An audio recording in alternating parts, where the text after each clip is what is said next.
20th Half Moon Bay City Council meeting. Real quick, we're honored to have Jerry Hill join us tonight. We're very excited that he's joining us for the meeting. May we start off with a roll call? Councilmember Reddick? Here. Councilmember Penrose? Here. Councilmember Rarback? Here. Vice Mayor Brownstone? Here. Mayor Eisen? Here. You have a quorum. All right, very good. And then let's open it up straight into public forum for the people, for the public that is attending. If you have not done this before, if you would like to ask a question or make a comment, this is the time where you can do so. Definitely, these are topics not related to subjects that will come up during our city council meeting. And in order to ask a question, you click at the bottom of your screen. There's a participant area. Click on participants, and then over on the right-hand side, you'll see a spot where you can raise your hand. You have 3 minutes to speak. With 30 seconds left, Jessica will give you a 30 seconds left, and then you'll wrap it up, and we'll go to the next commenter. Thank you. First, we have Brent Turner. Brent, you have 3 minutes. Good evening, Jessica, City Council, Mr. Mayor, and Senator Hill. Wanted to just give the public's appreciation again for your efforts regarding handling the COVID situation and closing down the beaches July 4th. I think in retrospect, it has been shown that some of the spiking that's occurring now is directly related and consequential to our actions taken previous. And it was great work. And we just wanted to express our appreciation on that point and hope that we bring good testing to the city and we show leadership within the county and the state. Thank you. Thank you, Brent, and thanks for all your efforts to help us spur that. Thank you.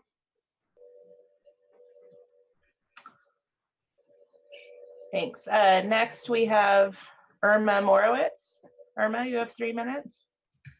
I guess I'm a little confused. These are issues that are not part of what's being discussed today to bring up right now, or? Correct. If they are, with regards to anything that is on our agenda, you wait until that time period comes up in the agenda. But if these are topics that are not on the agenda, anything that's not on the agenda, speak now. Otherwise, you wait until the topic comes up on the agenda. Okay, then I'm waiting. Thank you. Mm-hmm. Thanks, Irma. Next, we have Greg. Greg, you have 3 minutes. Just to be clear, I don't see the LCLUP on the agenda. Am I correct? That's item 2A under public hearings. It might be confusing. It's under ordinances and public hearings. And then there's a separate topic for resolutions and staff reports, but it does come up. It'll probably be realistically about 40 minutes from now. Then I'd rather just take a couple of seconds and thank Senator Hill for his excellent service, and I'll wait for the agenda. Perfect. Thank you so much. And next we have Rosalind Ramsey. Rosalind, go ahead. And Rosalind, I believe you're still on mute. And if you're talking, we can't hear you yet. Perfect. I see you're on. Great. Here I am. Perfect. Okay. Hi. I don't believe this is on the agenda. I wanted to address the hours of construction that are allowed to go on in Half Moon Bay. Are you guys aware that when somebody does a construction project, the current hours are 7 days a week? And just so you know, Rosalind, generally speaking, you can do your 3 minutes and we can ask for a response at the end, but it's not really a back and forth right now. Oh, gotcha. Okay. Yeah. So my issue is that the construction hours in Half Moon Bay, as they stand now, construction can happen on Mondays through Fridays at 7 a.m. to 6 p.m. on Saturdays from 8 a.m. to 6 p.m. and on Sundays, 10 a.m. to 6 p.m.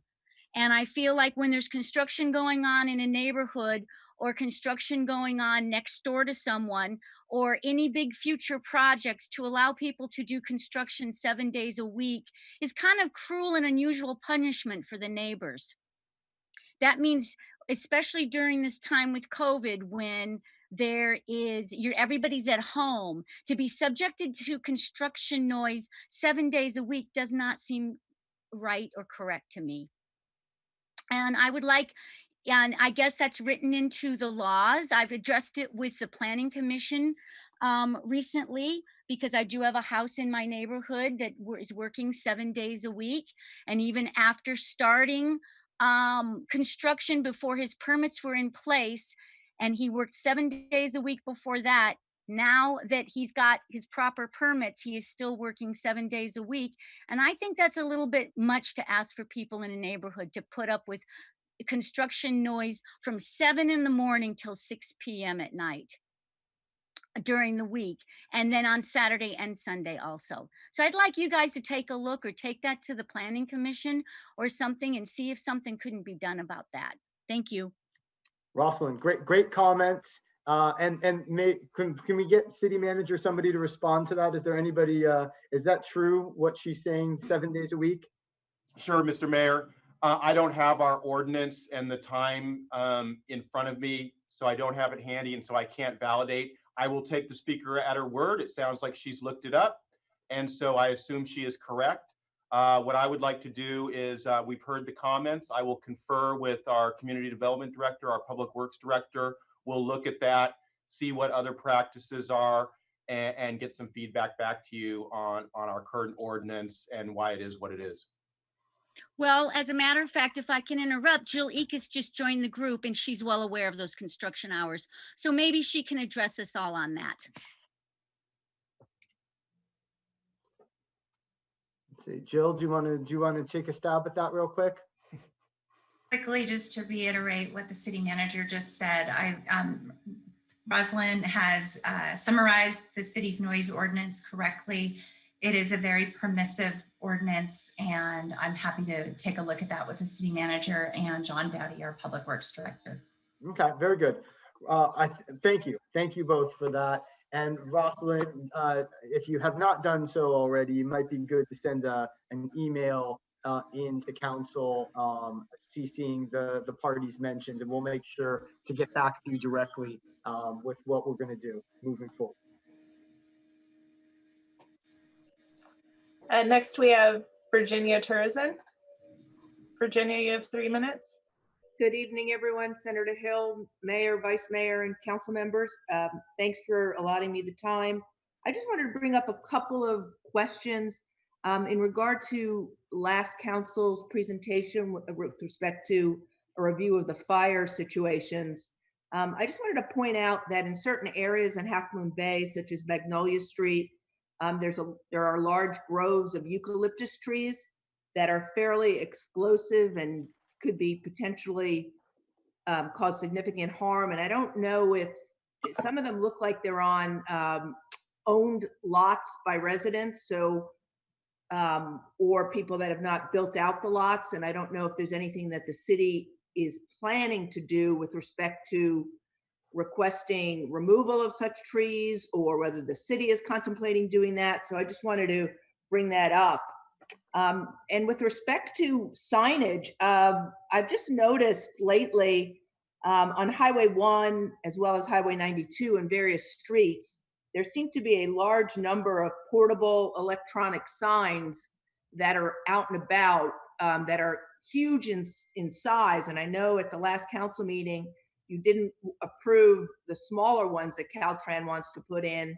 So I kind of think that smaller would certainly be better and more in keeping with the environmental concerns and the more cultural look and feel of Half Moon Bay. So I just wanted to point out these portable enormous signs are out and about, and you may want to revisit with Caltrans whether just a few in strategic locations, smaller signs may be better in the long run. Thanks very much. Good. And real quick, Virginia, before you go, thank you for those comments. I know Bob and I have been talking a lot about the trees. So I'm going to ask him to respond to the tree comment. Sure, Mr. Mayor. Thank you for that. Yeah, this question and comment has come in from time to time. The city does own some property off of Magnolia. Everyone can hear, my internet just went unstable. Am I still on? Yes. You're still on. We can hear you. So I'm only speaking, of course, to eucalyptus trees that are on city property. There might be some in other areas, but the area, I think it's the area that Virginia is referring to. So we do have plans to do some maintenance, some tree trimming in that area. I just got the report from Mr. Dowdy and his staff this morning, possibly in about 4 to 6 weeks. We're going to hire a contractor and do some trimming work over there. I want to make clear, though, and John can certainly speak to this, that we don't raise expectations too high on the work we're going to do. Managing eucalyptus forests is difficult and expensive. There are several mature ukes over there, but there's also some suckers and some smaller ones too. So we'll work with the contractor on what's affordable and what we can, and an arborist in terms of what's reasonable for us to do for maintenance and trimming for that little mini forest over there on city property. And I'll just make this comment, Adam, because Mr. Mayor, because you passed this on to me and it came from a very reliable source, Supervisor Horsley. There was recently, I think, a meeting about fire and eradication in general and the problem that eucalyptus trees present. And he came up with a stat, again, I don't know where it came from, but I'm attributing it to Supervisor Horsley, that to remove stands of eucalyptus trees is $134,000 per acre. So it's no cheap proposition. And then, of course, the problem you have is if you don't deal with the stumps appropriately, they then pop back up over time. So it is challenging, but we do plan to do some trimming over there, and people should see that in 6 weeks or so. And John, do you want to add anything to that? I would only reiterate the cost, but beyond that, they do in fact provide habitat as well, raptor habitat and other. So we're always trying to balance the challenges of an incredibly large non-native weed with also its habitat values. So it's a tough one, and we'll try to do our best. But back as Bob indicated, part of our issue is that I think this year we have $30,000 or $50,000 in our entire annual budget for tree maintenance and tree work due to COVID-related costs. So you can just see where this is going as we look at these things, and we've probably expended half of that today as we speak. And here we are at this point in October for the fiscal year. So it's a challenge for us to deal with this.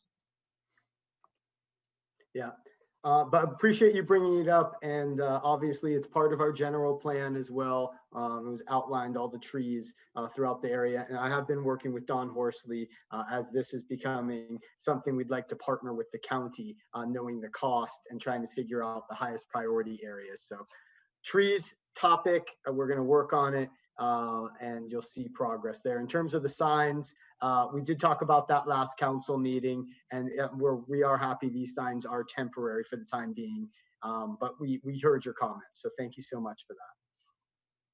All right. Mr. Mayor, I just want to point out that the Assembly Budget Committee held a hearing this morning about, funding wildfire prevention and mitigation and all that sort of thing. I'm guessing it's a prelude to the new budget year starting in January. So I think staff wants to be on the lookout potentially for general fund appropriations or the movement of a natural resources bond that might deal with that.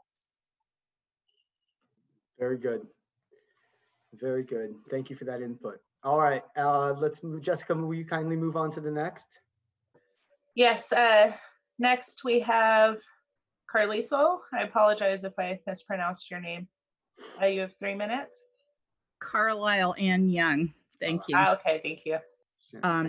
I live in Moss Beach. And by the way, I'm going to piggyback on what somebody else said about the eucalyptus, because I've been pretty interested in the eucalyptus situation in the Mid-Coast. So I was on today's supervisors meeting, and I was on last week, listened in for until I had to go out for a meeting on their fire study session. And also the Mid-Coast Community Council had the RCD come in, and Kelix Nelson, and I can't pronounce her name, but another woman from the Fire Safety Council, and in conjunction with RCD, they have a chipper program. So if you have small branches in that grove you were talking about, you could maybe remove those, and their chipper program would take care of that. It's countywide.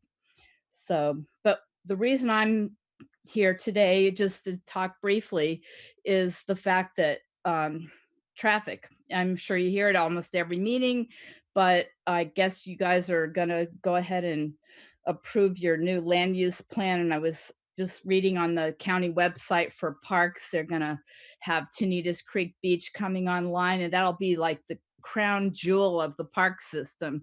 So you're going to get more traffic. I just wondered what your plans are to mitigate the circulation in Half Moon Bay, since you're already at gridlock status almost every single weekend. Even now with COVID on the daytime, it's hard to get. I had to run one errand in Half Moon Bay. It took me 47 minutes to drive from Moss Beach on Friday afternoon. So I just want to know what you're going to do about that, Adam. Yeah, no problem. Actually, we do have a lot of things. You know, traffic is a consistent issue for our coast side in different ways. We address it. I don't know if you've been following our general plan. It lays the outlay for us for the next 30 years. And in that, we talk about how to mitigate traffic as well, and the different ideas we've set forth. So we will be working through those in the next years to come. And you know, people are going to come to Half Moon Bay. We can make improvements the best we can. We've outlaid them in that plan, and we've also talked about what we can do from an enforcement perspective. So we'll get back to you. More to come on that topic, and that's about all I have on that one. Well, thank you. You might want to check with the RCD on that chipper program for your eucalyptus problem. Good, we will. Thank you. Thank you. We appreciate that. You're welcome. Thank you. And next we have John Olin. John, you have 3 minutes. Hello, thank you for having me here. I believe I chipped in late, and my hope was to have spoken while Jerry Hill was still there. And Mr. Hill needed to hear the story about Sandra Harmon. And I believe it's inappropriate. I guess you're talking about something else. I really wasn't sure. I think this is not open comment. So I guess I have nothing to say to this option. Thank you. Actually, John, if you want to talk, we are still in public comment. Oh, cool. Okay. Yeah. I believe Mr. Hill is signed out, but I see his assistant is still there. The story, or the truth is that 6 months ago, approximately, Sandra Harmon, the woman who was visiting Half Moon Bay, was fatally shot in the back by the police while her hands were above her head and her back to the officer that was shooting at her. We've heard several guesses from the district attorney, who told you at that meeting that he had performed recreations of the back shooting. And he told you that they had sort of guessed that Sandra had been shot during the third volley of fire. The fact is that I then followed up and asked for that information for those recreations. And I was told by Joshua Charles, who works for the DA's office, that there were no recreations, simulations, or anything done to understand how Sandra Harmon was shot in the back. And nobody, I know the city council has taken an interest in this and asked the attorney general to look into it. I know that some people are talking about the log file, which really is not going to mean that much either way, because what is obvious is it's on video is that Sandra Harmon had her hands above her head, her gun above her head, and was shot at 5 times. Some of those shots hit her in the back. She dropped the gun. Then she continued to be fired upon. The deputy who shot those shots testified that he thought he had shot her while her hands were in the air, because he saw the gun fly out of her hand and land on the ground. Yet the district attorney offered you a guess and flat out provided disinformation when he tried to imply that they had actually tried to figure out how Sandra Harmon received those fatal shots in her back. So I'm asking Jerry Hill's assistant here to pass this on to him. Sandra Harmon's life 30 seconds, John. mattered to her family, mattered to all of us. And she deserves their family deserves a better explanation of how it was that she received fatal shots in her back than a simple guess from the DA and absolutely nothing in the investigative report about how that happened, and in proof through PRA requests that the DA did not do any effort to figure out how Sandra got shot in the back. So I'm asking Jerry Hill to use his office to find out what happened to Sandra Harmon and prove to us all that all lives matter in America. Thank you. Very good. Thank you, John. Is there anyone else? That concludes public comments, Mayor. Excellent. Okay. Let me get back in here. All right, now we're moving on to, and I know Jerry Hill's still on, I know proclamations and presentations.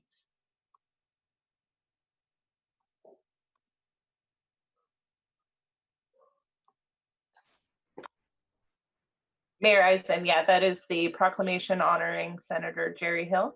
Okay. I'm going to take it from here. Yes. So I'd like to start off by saying it's an honor, it's a privilege, it's an honor to be able to introduce this very, very special item on tonight's agenda. The Honorable Jerry Hill has been Half Moon Bay's representative in the California State Senate for the last 8 years, after serving 4 years in the State Assembly. Yes, his 13th Senate district includes such small towns as San Mateo, Redwood City, Palo Alto, and Mountain View. But I'm sure he'll agree that his political heart was always here on the coast side with Half Moon Bay. Now, after those 12 very successful years in Sacramento politics, Senator Hill is leaving his service in the state legislature, and tonight we will honor him for his countless good works. Jerry's career, which includes serving on the San Mateo City Council, the County Board of Supervisors, and the state elected office, and in his state elected offices, has shown him to be so much more than a politician. In so many ways, he has truly been a champion for and a defender of the people, including those in Half Moon Bay. He has consistently focused tireless efforts on issues like consumer safety and protection, education, coastal access and environmental protection, accountability of our public utilities, transparency in government and law enforcement, and many other issues which affect people's lives every day. His record of accomplishments reflect his deep compassion and commitment to the safety, well-being, and quality of life of all in his constituency and beyond. In all his elected roles, he has been a great supportive friend to the coast side. As a state senator, he's been very responsive whenever Half Moon Bay has called for help, support, or advice. Among other efforts, he was pivotal in our effort to address public safety power shutoffs and their effects on local roadways and the Tom Lantos tunnels. He came to bat for us in the midst of a pandemic and the fires, when we were working to reduce the potential for dangerous overcrowding of our beaches and access roads. As a city and as a community, we could not ask for a better state representative. Senator Hill, we have a city council proclamation for you, which we would love to present in person. which can't begin to express our gratitude and admiration for. Your legislative accomplishments, your ability to build consensus and resolve contentious and profound community issues, and your commitment to ensuring that every person in the communities you represent have a voice. Thank you, Senator Jerry Hill, for your service. At this time, I'm going to give my colleagues an opportunity to thank him as well. And then we'd love to hear from you, Senator Hill, if you have any words of wisdom or reflection for us. But before I do that, I got to give one quick story. When I first started on council, I didn't understand about the relationships that you build cross-culturally over the hill, down, I was just trying to learn as much as I could, as quickly as I could. And Senator Jerry Hill was the first person who said, come meet me, let's have coffee. And we met in a coffee shop in San Mateo, and he gave me a full explanation of advice, of preparation, of knowledge, and all of it has served me extremely well. I'm so grateful for that time we spent together then and the subsequent talks that we've had. I've learned from you. You have been a great mentor. And I believe the full city council feels the same way, that anytime you are near, we want to be around just to be in your presence. You're just a fantastic human being, and we appreciate what you've done. I'll open it up for the rest of council. Councilwoman Ruddock, yeah. So the thing that's always stood out for me about Jerry, everything you already talked about, but one thing that's missing from that list, which I think is super important, is political courage, political will to take on the tough fights. I mean, I can't think of anybody who matches up with Senator Jerry Hill in that category. I mean, think about it. He's taken on the PUC, PG&E, Big Tobacco, the Catholic Church, and there's at least half a dozen others. And I asked him about it once, and he said, why would I want to be here if I couldn't, take on the big fights? So for me, that's like a very unique and wonderful thing. And I will always remember that about Senator Jerry Hill. And I'm sure there's more fight left. I don't know what shape it's going to take, but I'm guessing that it's not going to be dormant for very long. And I just want to express my admiration and thanks. Thank you, Jerry.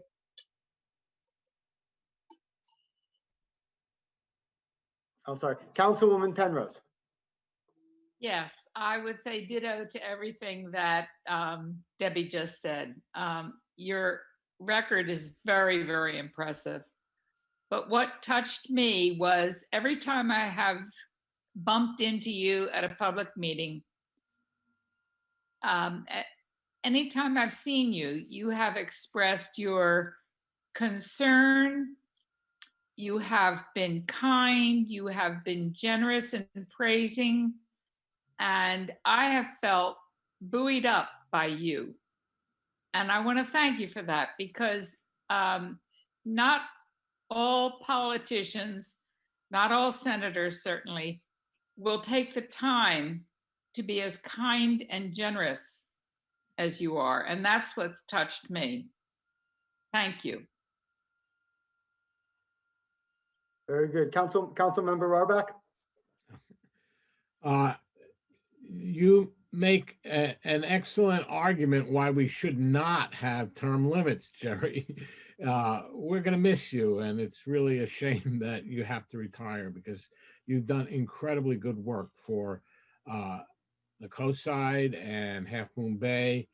One brief example, when we had the snafu at the tunnels a year and a half ago, you didn't hesitate. You got together all the stakeholders, which was a monumental effort. We all met at the high school, and you said, I really want to hear what PG&E, Comcast, Caltrans, what they're going to do, and you really meant it, and you really tried to get some real action from people who often just talk and don't act. So another example is the legislation that you've enacted to get PG&E to be responsible if they go into bankruptcy again. That also took courage. So I'm really impressed with everything you've done, and I'm really grateful, and I'm really sorry to miss you. So thank you. And I can't see Mr. Brownstone on the screen, but I'm sure you want to Yeah, I'm say there. something. Vice Mayor Brownstone? Yep, I got it. Cool. Well, I agree with everything that's already been said. And Jerry, you really have been a very courageous and trustworthy advocate for the people. And folks like you these days, sometimes I feel like are in short supply. So very appreciated, and very grateful for your years of service. And thank you for coming and joining us tonight so we can express our gratitude. Appreciate that. I also want, thank you, Vice Mayor Brownstone. I also want to do a shout out real quick. Obviously, Jerry Hill knows talent when he sees it. Joan Dentler has been a absolute amazing member of his team, representing the coast side as well. And just wanted to make sure she got a nice shout out as too, because it's just been a complete pleasure getting to know you as part of this process as well. So thank you for all your service as well. Okay. Anybody from the public? Oh, I'm sorry. Mayor, if I could take a quick turn. Please. I'm the newcomer, but I want to take a turn. So I've only been here 2 years, but two things happened to me within my first 2 months on the job. The first is Joan Dentler called me unannounced and said, "Hi, I'm Joan Dentler. I work for Senator Hill. Welcome to Half Moon Bay. Is there anything we can do to help you?" So that says a lot about Joan, but it also says a lot about Senator Hill and the culture of his office and being responsive to local governments. That happened, I think, yeah, my third week on the job. The second thing that happened to me, I think within my first couple months on the job, is I attended a workshop that Senator Hill put on housing, a very simple topic. And we went down to this meeting, I think it was in Mountain View or somewhere, and I was just amazed because I was still new, getting used to how San Mateo County worked. And I was just amazed how gracious the senator was with his time. He let every city in his district speak. Every city got like 3 or 4 minutes. Harvey and I got a couple minutes, and he was very gracious and heard varying points of view on a very controversial topic, and was just very gracious with his time and how he responded to all the different cities and their different points of view. So thank you very much, Senator Hill. It was wonderful meeting you in the last 2 years. Thank you. Perfect. And anybody else from staff before we move on to Jerry Hill, just so I don't miss anybody?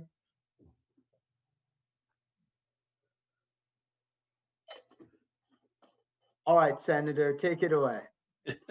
Well, Mr. Mayor, that's very nice. I like that introduction, but I just can't tell you how touched I am. Those comments were heartwarming. I brought tears to my eyes, frankly, because I'm going to miss this.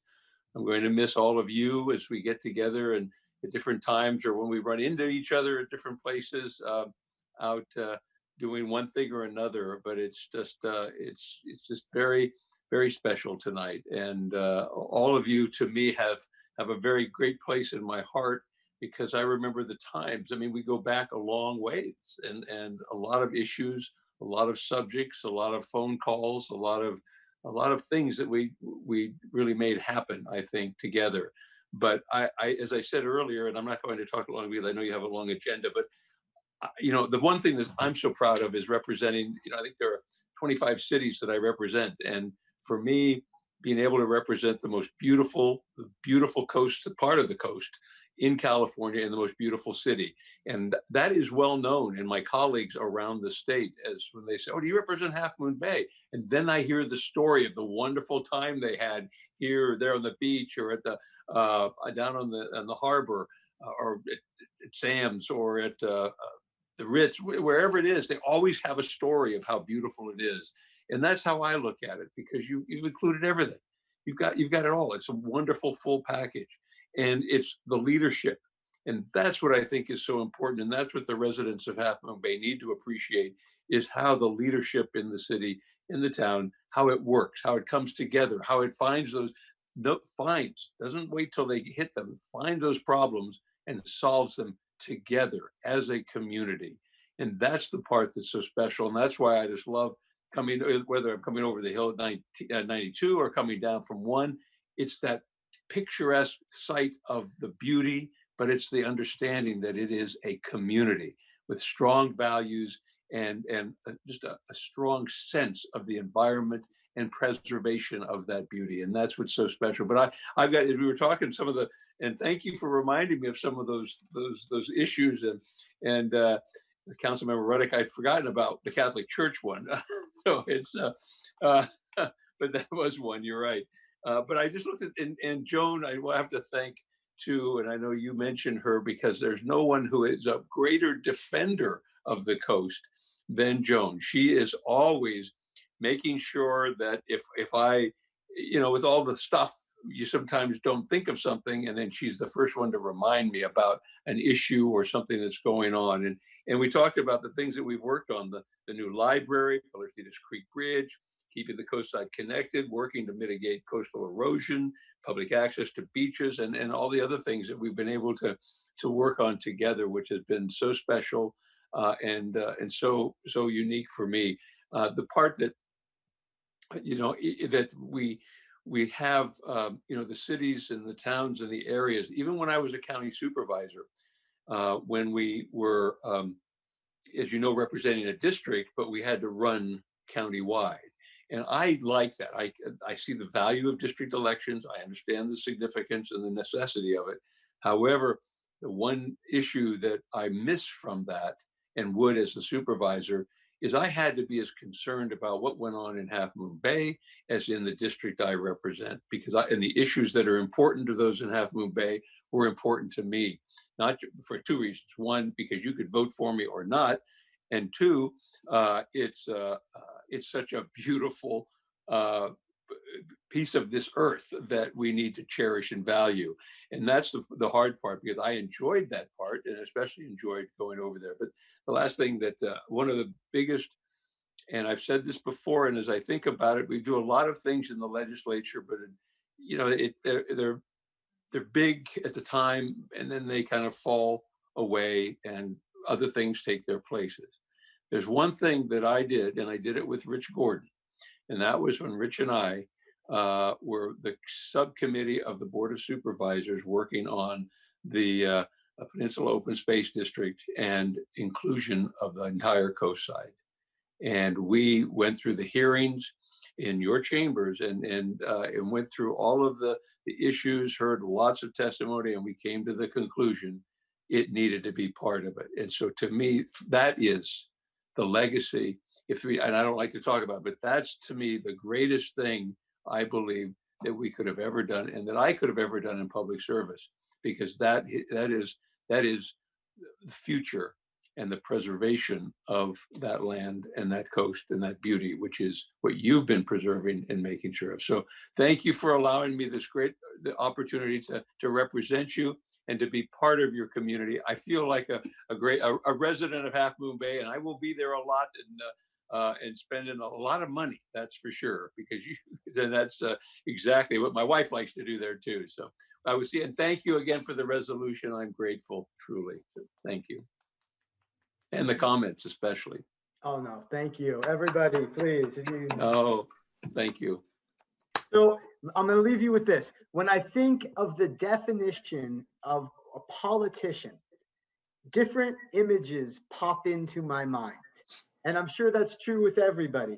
But if the definition of politician was you always popping into people's mind, you would set a new class, a new record for what it means to be a politician. And I hope we all strive for it. And I hope we all are blessed to have such politicians in our lives moving forward. Thank you for all you've done. Thank you, Mr. Mayor, and thank you again to everyone. Appreciate it very, very much. I'm grateful. Thank you. Thank you, Joan. Okay, are there any other proclamations or presentations this evening? There are none. Very good. All right, I would like to move on to the mayor's announcements for community service activities and community service. And it's going to take me a second because I got to go find this one. But there is a First Rain event coming up, and I want to explain to you what that is. I promised I would bring this up today, and I need to find it. Here we go. Okay. The RCD is preparing to kick off the annual First Rain program, which is of interest and beneficial to your constituents. First rain is the first significant rain of the season when polluted stormwater that has accumulated across the landscape during the dry season enters storm drains and creeks and flows into the ocean. We want you to be aware of this program since pollution in local creeks and beaches is an important issue for you and your constituents. Me being a surfer, very important. In addition, we are looking for adventurous volunteers to record data and collect water samples between Montara and Half Moon Bay. These samples will be evaluated for bacteria, metals, and nutrients, which can be negatively impact humans and wildlife. Can you help the RCD by spreading the word to your network? Additional information and meeting details are included below. This event is open to all, so if anyone at your agency would like to volunteer, we would love to see you there. First rain is expected to occur in November, and trained volunteers are on call until the event takes place. This is a one-time volunteer commitment, no experience necessary, but training is recommended and will be provided. We will update our website with when this will happen. The training meeting is October 23rd in just a few days, and there's a way you can join through Zoom. And there's contact information there in case you need it. We will update that on our website with all the information in case you want to participate. Thank you so much. That is it from Mayor's announcements and community service. I'm moving on to report out from recent closed sessions meetings. Catherine? Thank you, Mr. Mayor. The council met in closed session earlier this evening regarding one matter of existing litigation, the matter of City of Half Moon Bay versus Granada CSD and Montara WSD. The council did not take any reportable action. Very good. And now we'll move on to city manager updates to council. City Manager Bob Nesbitt. Yeah. Mr. Mayor, members of council, members of the public, we have 3 updates. Our first is an update on COVID response, and that's going to be a combination of Jessica and Matthew. Matthew, your deputy city manager, is participating by telephone tonight, I believe. So please kick it off, Jessica. Thanks. So we'll start with next slide, please, Jonathan.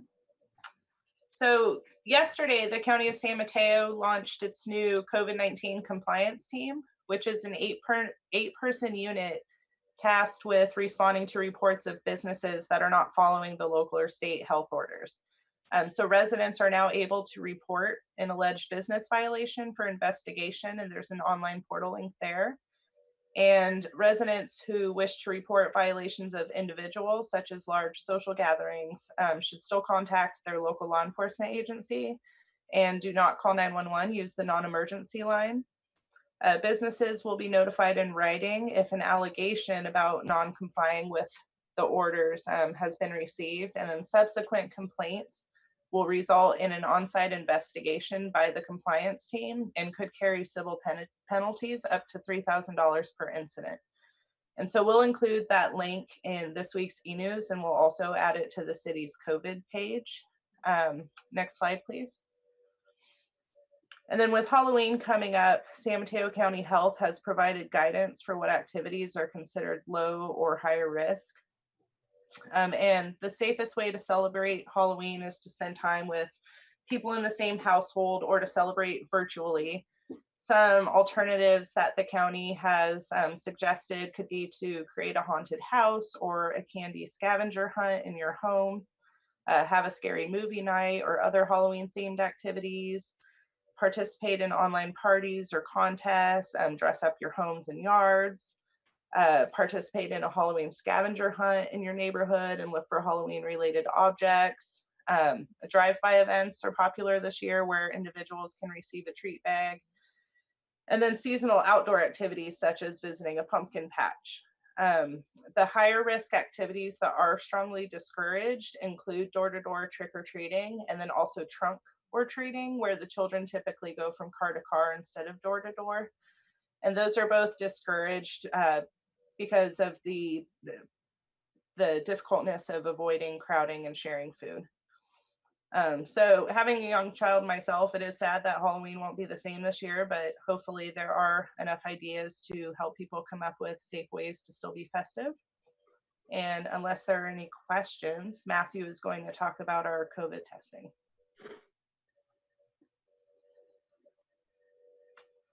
Okay. Matthew, go ahead. Can you hear me? Yes. Great. I apologize. I'm not in a place with a solid internet connection, so I decided calling in was the best thing I could do. Honorable council members, I'm glad to be before you, sharing just an update on COVID testing here in Half Moon Bay. As you know, the county's been providing COVID testing through Project Baseline, the Verily test sites, since since May, and has tested hundreds and hundreds of people through that site. And right now it's every other week at the Our Lady of the Pillar Catholic Church on Tuesdays. We 3 weeks ago started a partnership with the county to provide curative tests, which are a self-administered mouth swab. And we've been ramping up those efforts, but our event is weekly, every Monday night. Right now it's from 4 to 7 p.m. at the Ted Adcock Community Center. We just wrapped up our third week of testing last night. And next week, we will do our final, at this time block, from 4 to 7 at the Ted Adcock. Beginning November 2nd, we will move that time up to 3 p.m., 3 to 6 p.m. We found that right around 7 o'clock, it's getting very dark. And as many of you know, on Halloween, daylight savings time ends, and we'll lose another hour of daylight. So in order to keep people safe and out of the elements, we'll be moving that up to 3 p.m. to 6 p.m. going forward after November 2nd. Just a little bit of stats for you, just so you can get an idea of what we've been able to accomplish. After 3 weeks of testing, we've tested 392 people, including over 200 last night. So the interest is there, and as we're able to ramp up our ability to serve more community members through our staff and really a great effort from our volunteers, we expect that number to continue to increase. The results take approximately 48 hours, so we do not have results from last night's testing, but of the 184 results received over the previous 2 weeks, we've only had one positive test, which tells us it's working and also tells us that people are doing the right things. They're being careful, they're being smart, and as they get tested, they can see that their efforts are fruitful. We do get demographic reports from the county on a weekly basis. I won't go into the details tonight, but they've varied between men and women over the last couple of weeks. But as far as household type and race, it's very representative of our community. And we do hope that through our efforts, we'll be able to reach some of the more vulnerable folks in our community that may not have access to testing through maybe a doctor or through other sites. Again, I just want to thank our community volunteers. It would not be a sustainable effort on a weekly basis without many members of our community, especially many of our CERT volunteers have stepped up, and it's been really great. They're already experienced in doing these testing sites, and also just working with crowd control and helping people get through something like this. So we're very, very grateful to them. Again, we'll be doing Mondays for the foreseeable future. We also, beginning next week, will be doing Thursday morning is the plan right now, tests weekly at the Senior Center on Main Street. And those will be reserved for folks that are living at the senior housing complex or other seniors in the community that might be uncomfortable with the mixed groups age-wise at the Ted Adcock testing site or other testing sites. For more information, people just go to our website, which is hmbcity.com. There's a banner of different topics that goes right across the front of the screen. I think the second item is COVID testing. If you click on that, it'll take you to our COVID testing page. And that's where you can get all kinds of information about the tests, how they're administered, how they work, what to do if you test positive, and how to get help and support in the case that you do test positive. You know, the county provides housing support for folks that cannot isolate safely in their own home, food, financial support, and other services. And all of that information can be obtained at our website, and it's in English and Spanish. And we're just really grateful to our employees who have really stepped up and worked some long hours to make this happen for the community and for the support of the City Council. We know that this is really important to the community, and we're really grateful for the support that we've gotten. Excellent. Great work, Matthew. Thank you so much for all that.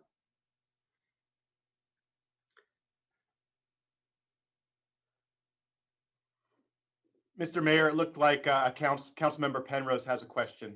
Oh, I'm so sorry. I can't see it. Thank you. Councilwoman Penrose. Yes, I would be very interested to see if we could get someone from the county to come and speak at a city council meeting about contact tracing. I'm not sure how effective it is. I have a feeling it's not very effective, but that's my bias. I don't know. So I would really like to have somebody who knows what's going on with it come and talk to us about it. Sure, I'd be happy to work with my contacts at the county manager's office and set that up, ideally for the next council meeting.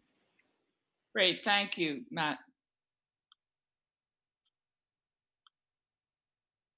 Very good. Any other questions? All right. Hearing none, we can move on to Jonathan, I believe. Yep. Good evening, Honorable City Council, members of the City Council. So we're just 2 weeks away from the general election on November 3rd. And this year it's going to cover the council members in districts 2 and 3, as well as Measure U, the city's hotel tax, which would be paid by visitors. I just wanted to briefly go over how to drop off your ballot here in Half Moon Bay and San Mateo County. There's going to be a 4-day vote center opening on Halloween at the Emergency Operations Center on Kelly Avenue. And the hours up here, as you can see, will be open October 31st through November 2nd from 9 to 5, and on election day from 7 in the morning to 8 p.m. 3 vote centers are currently open now, and beginning on Halloween, 45 vote centers will be open. And we also had a pop-up vote center at the Half Moon Bay Airport from October 15th through October 19th. And today, the county said that they received approximately 244 ballots, either cast at the airport or people filling out ballots there, but not delivering them from home. For vote center hours, you can see the link here, and you can also go to our website. You can also drop off your ballot at a ballot box. We have 3 in Half Moon Bay, 2 that are open to the public. One's outside City Hall in the parking lot, and the other one is at New Leaf Community Market. And there are a number of other ballot drop boxes in the county. So we have a link here and on the website if you want to drop off your ballot and you don't happen to be in Half Moon Bay. And finally, the regular voter registration deadline passed yesterday, but conditional voter registration is still available. You can go vote and fill out an application in person, and you'll be given a provisional ballot that will count once your eligibility is verified, and you can do this up to the day of the election. So if you missed the regular voter registration deadline, don't fear, you can still cast your ballot for November 3rd, 2020. And it's also great because you can track your ballot here at the website, Ballot Tracks.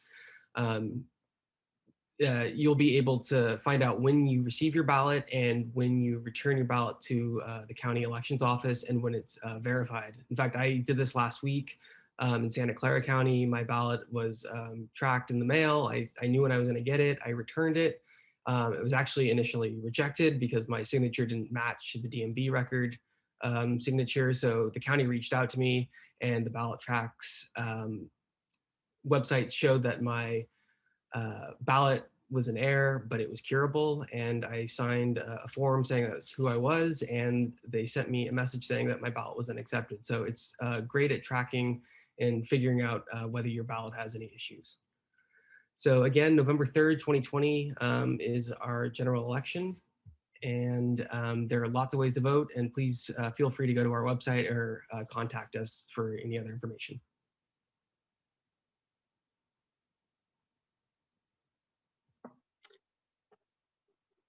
Very good. Thank you, Jonathan. Jennifer? Good evening, everyone. My name is Jennifer Chong. I'm the Public Works Program Manager. I have two quick updates that I'm here to share with the City Council and with the community. Next slide, please. So the first announcement that I wanted to share was that the city has been awarded a... Jennifer? Oh, yes? Can you check your connection on your headphones? You're coming across a little choppy. Okay, let me... Is that better? No. Yeah, let me see if I mute myself. Hold on. Okay. I'm just going to keep talking to see, Jessica, if it gets better. We'll make it work. Don't worry. Pretend like it's not happening. Go for it. Okay, I apologize. I will fix that before later this afternoon. But yes, the city was awarded a grant to do some downtown, some improvements in the downtown area, bike and pedestrian related. That grant is for approximately $110,000 for a project scope of $130,000. Next slide, please. And so just to give a quick preview of what the community can expect in the coming months, we are planning on doing some painting on the roads with the dotted yellow lines. Those will be some bike lanes. At the yellow or at the red circles, we are planning on doing some high visibility crosswalks. And in the pedestrian improvement zone or that striped area, we will be looking to do some outdoor streeteries to help some of our downtown businesses and make it safe, again, for pedestrians.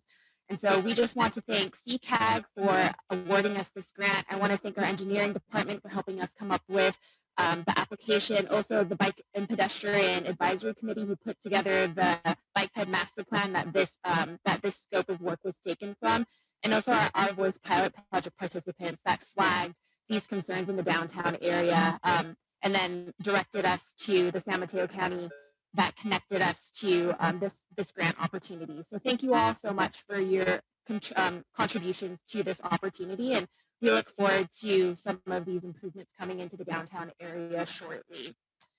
Next slide, please. And then the last update was we just wanted to invite the community to our Halloween Community Recycling Day sponsored by Republic Services, recognizing that the county does have some restrictions in regards to events that are held on Halloween. This is not an event where we're asking the community to come and congregate. This is a document shredding, a compost pickup event, which we hold at least twice per year. And so we're asking people to come, take advantage of these services, but please wear a mask. Please come and then, go home. We did throw in a little fun costume contest. So if your kids have nowhere to go, if you want to dress them up and have them come with you in a car, we'll be passing out tickets, and we'll be giving out a $100 gift card and we'll be doing that at the end of the event. So this is on October 31st. It's a Saturday from 9 a.m. to 12 noon at the Smithfield parking lot. And so we just encourage all of our residents to come out and take advantage of this service and participate if they can.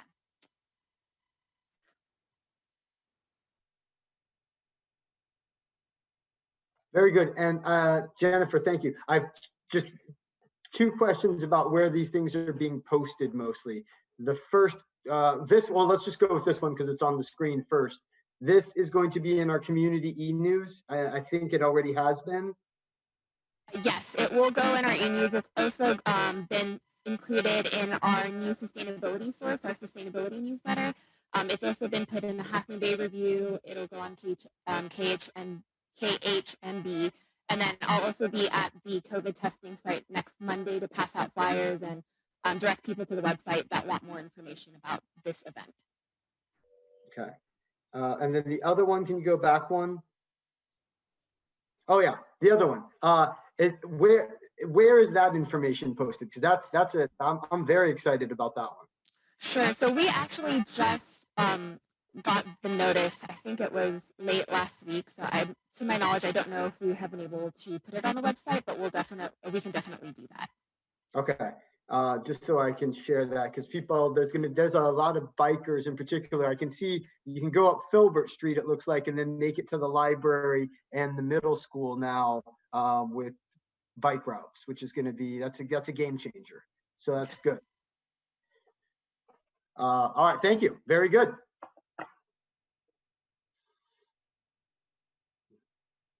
Mr. Mayor, that concludes CM updates for tonight. Excellent. All right. Well, at that point, we will move on to our consent calendar. We have 3 items on the consent calendar this evening. Thank you for the city manager updates. Three items on the consent calendar. Can we have a motion? Does anybody want to pull anything? Entertain a motion?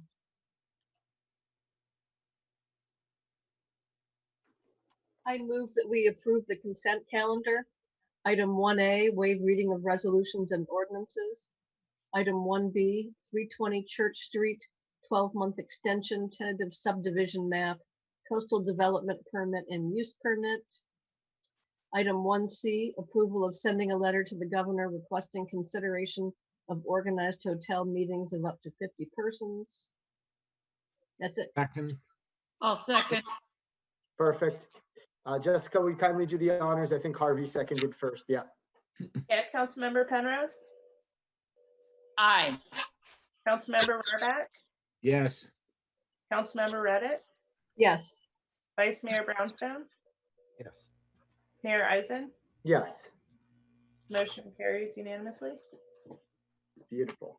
All right, we're going to move on to item 2, which is ordinances and public hearings.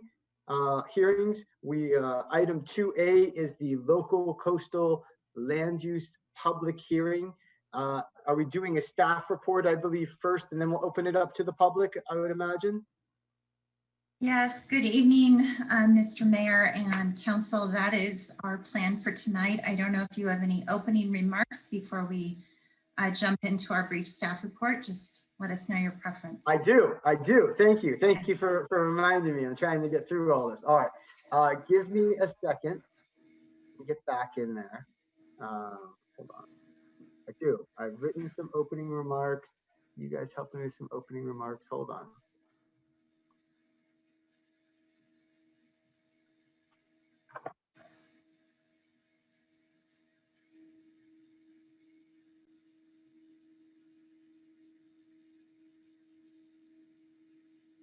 Okay, here we go.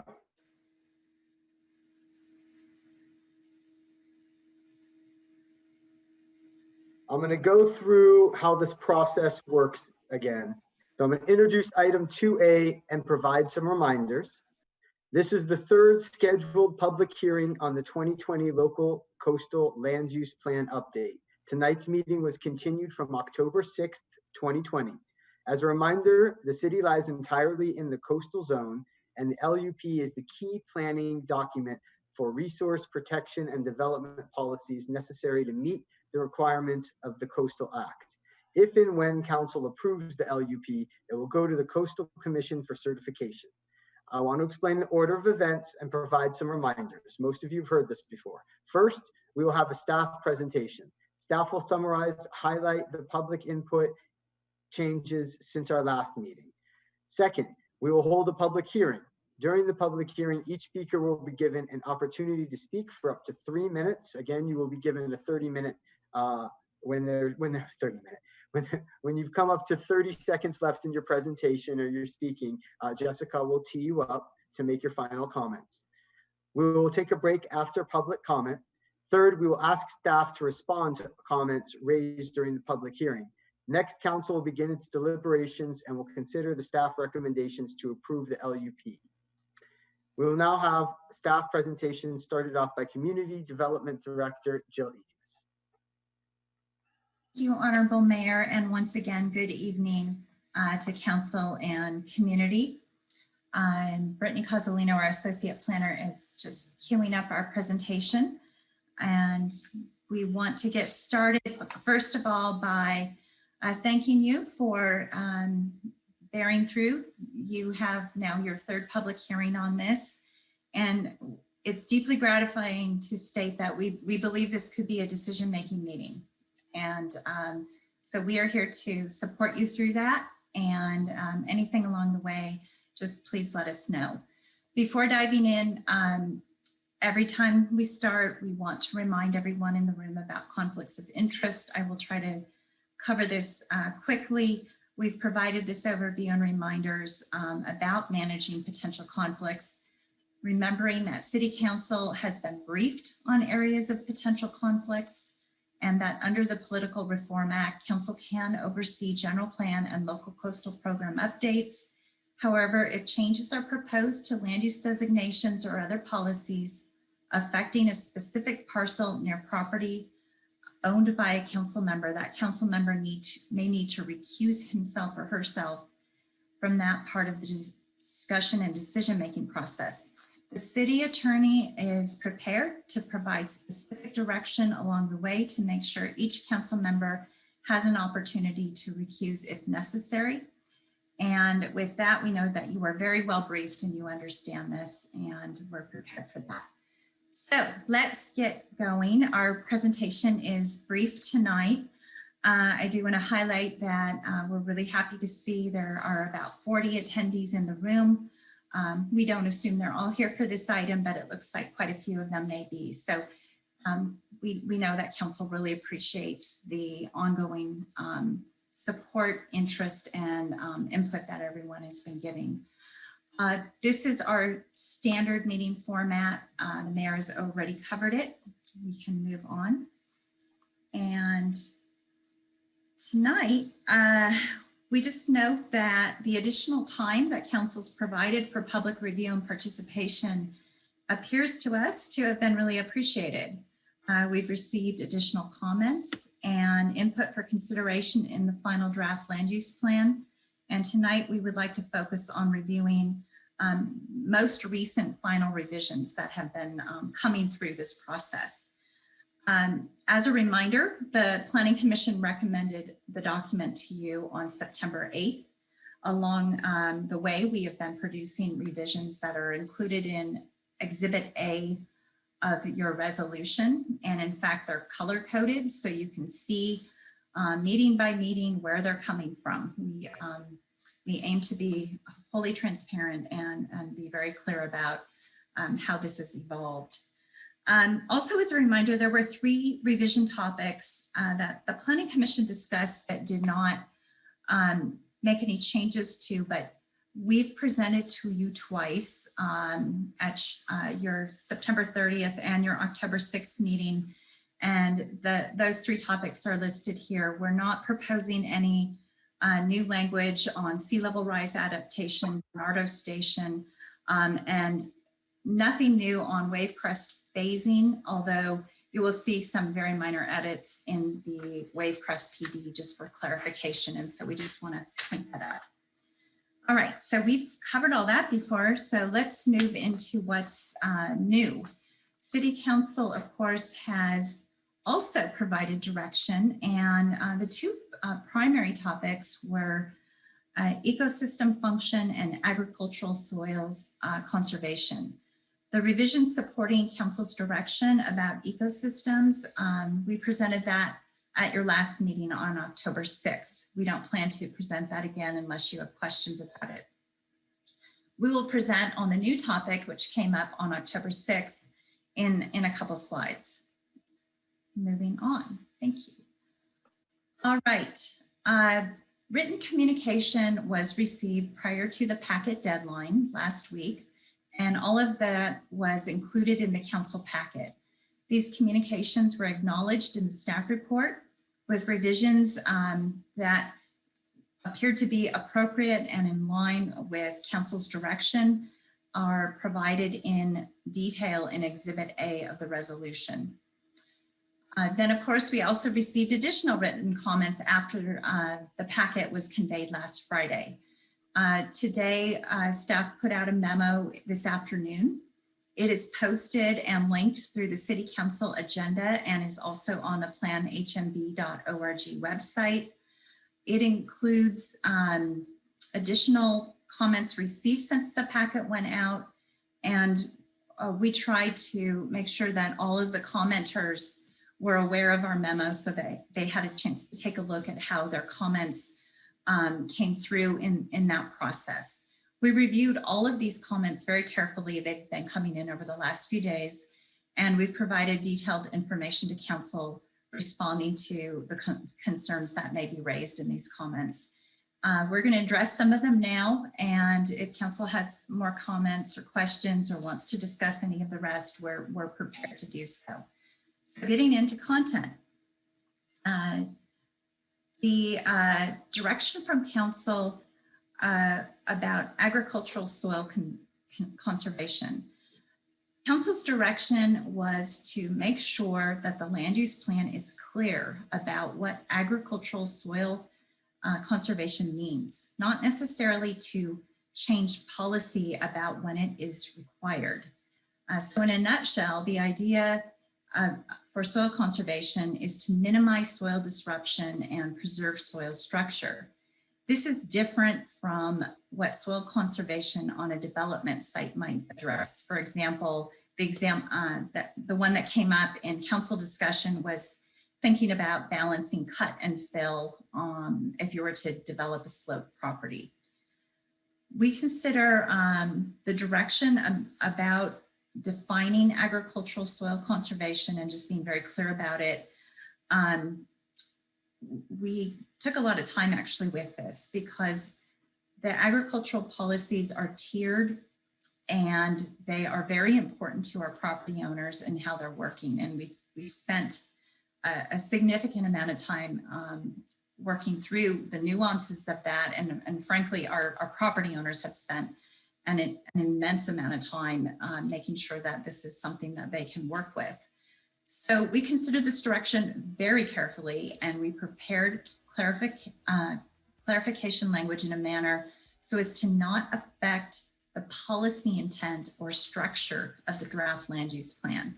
And so you will see that that edit is proposed in policy 4-1, which is included in your packet as in Exhibit A, and it's a very brief just acknowledgement about soil conservation.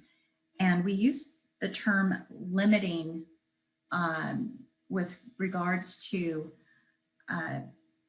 disruption of soil as opposed to minimizing, because as I'll note in a few minutes, we actually expect some disruption to occur from the land use plan's intent to support additional land uses. And we don't want to have an inherent conflict. So that's why we wrote it the way we did. And it's discussed in your staff report quite laboriously because this is really important. So we just want to be clear about this. We have one more slide on this and I will go through it. So this care was especially important in that the bottom line from our urban reserve and hopefully soon to be rural coastal landowners is that they need flexibility and a range of additional ag compatible and or supportive uses. This is a theme of this land use plan update. This has been presented to council previously in detail. Thus, the clarifying language about soil conservation was drafted broadly to not conflict with these needed uses. It has been acknowledged most recently in your staff report that such uses will require soil disruption. Policies for such uses also already address soil conservation. Policy 4-6 is agriculture compatible uses. It addresses soil preservation in the first sentence. Policy 4-7 and 4-8 are very pertinent to this topic. 4.7 is supplemental uses. These are supplemental agricultural uses. This policy expands the range of uses beyond what urban reserve owners have available to them at this time. And then policy 4-8 provides some guardrails around this. It is the maximum allowances for supplemental uses. It sets a 20% cap on supplemental uses, which we found from our work with individual owners to be ample. And furthermore, we need to remember policy 4-8 exempts many uses that are associated with primary agricultural operations. In other words, these exempted uses do not count against the 20% limit. They include, there's a lot of them, such as barns, crop storage facilities, animal shelters, unpaved roads, utilities, and farm worker housing. These are all exempt, and there's quite a few more. So we just want council to understand how this was inserted into the document in a way to make sure that it's clarifying, but not conflicting, and it maintains that support for agriculture that you have asked for, that was a guiding principle from the GPAC that the Planning Commission supported, and that we know you have given us a lot of feedback about. Next slide. Another area for some revisions was around the PD master planning process. Several clarifications were provided.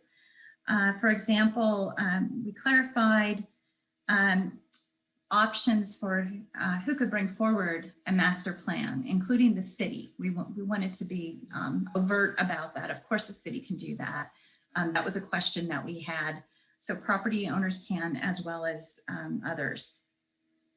We also clarified and made sure that it was deemed acceptable in the policy, so that when we code it, we get this right.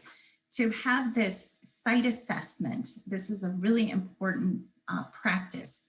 Master plan site assessment to be prepared either in advance of an application or concurrent with an application being submitted for master planning, such as a specific plan. There seems to be some reaction from some of our landowners about the site assessment, and we just want to note that site assessment is really helpful and meant to facilitate successful master planning. All of the things that are required in site assessment would be fed into a CEQA document, for example, or an analysis of alternatives. A number of these things, of course, are already required by our code. So these are not inventing a whole new structure of requirements. It's really organizing it and having a process for being deliberate about site assessment. It's just good planning practice. With that now, I'm going to transition here to Brittany. She's going to highlight several additional proposed revisions, and she'll relay next steps and make sure that the city attorney has a chance to cover conflicts at the end of our presentation, should the need arise, before you take clarifying questions. Thank you. Thank you, Jill, and good evening, council members. So to wrap up the few final revisions, we have 2 revisions to the permitted uses that are laid out for the rural, coastal, and the open space for conservation land use designations. So first, for the rural coastal, this was a really minor clarification, really to better match the language of the definition of this land use designation. So the definitions are contained in the front of Chapter 2 development, following the land use map that shows the colors of what designations are where, and then a more explanatory definition of each land use designation. Then the policies follow that more explicitly define the permitted uses in each of these land use designations. So for rural coastal, the revision was really just to better match that definitional description of the land use designation itself, and specifically to clarified that the agricultural compatible uses that are allowed within rural coastal can include habitat restoration, equestrian uses, and public recreation.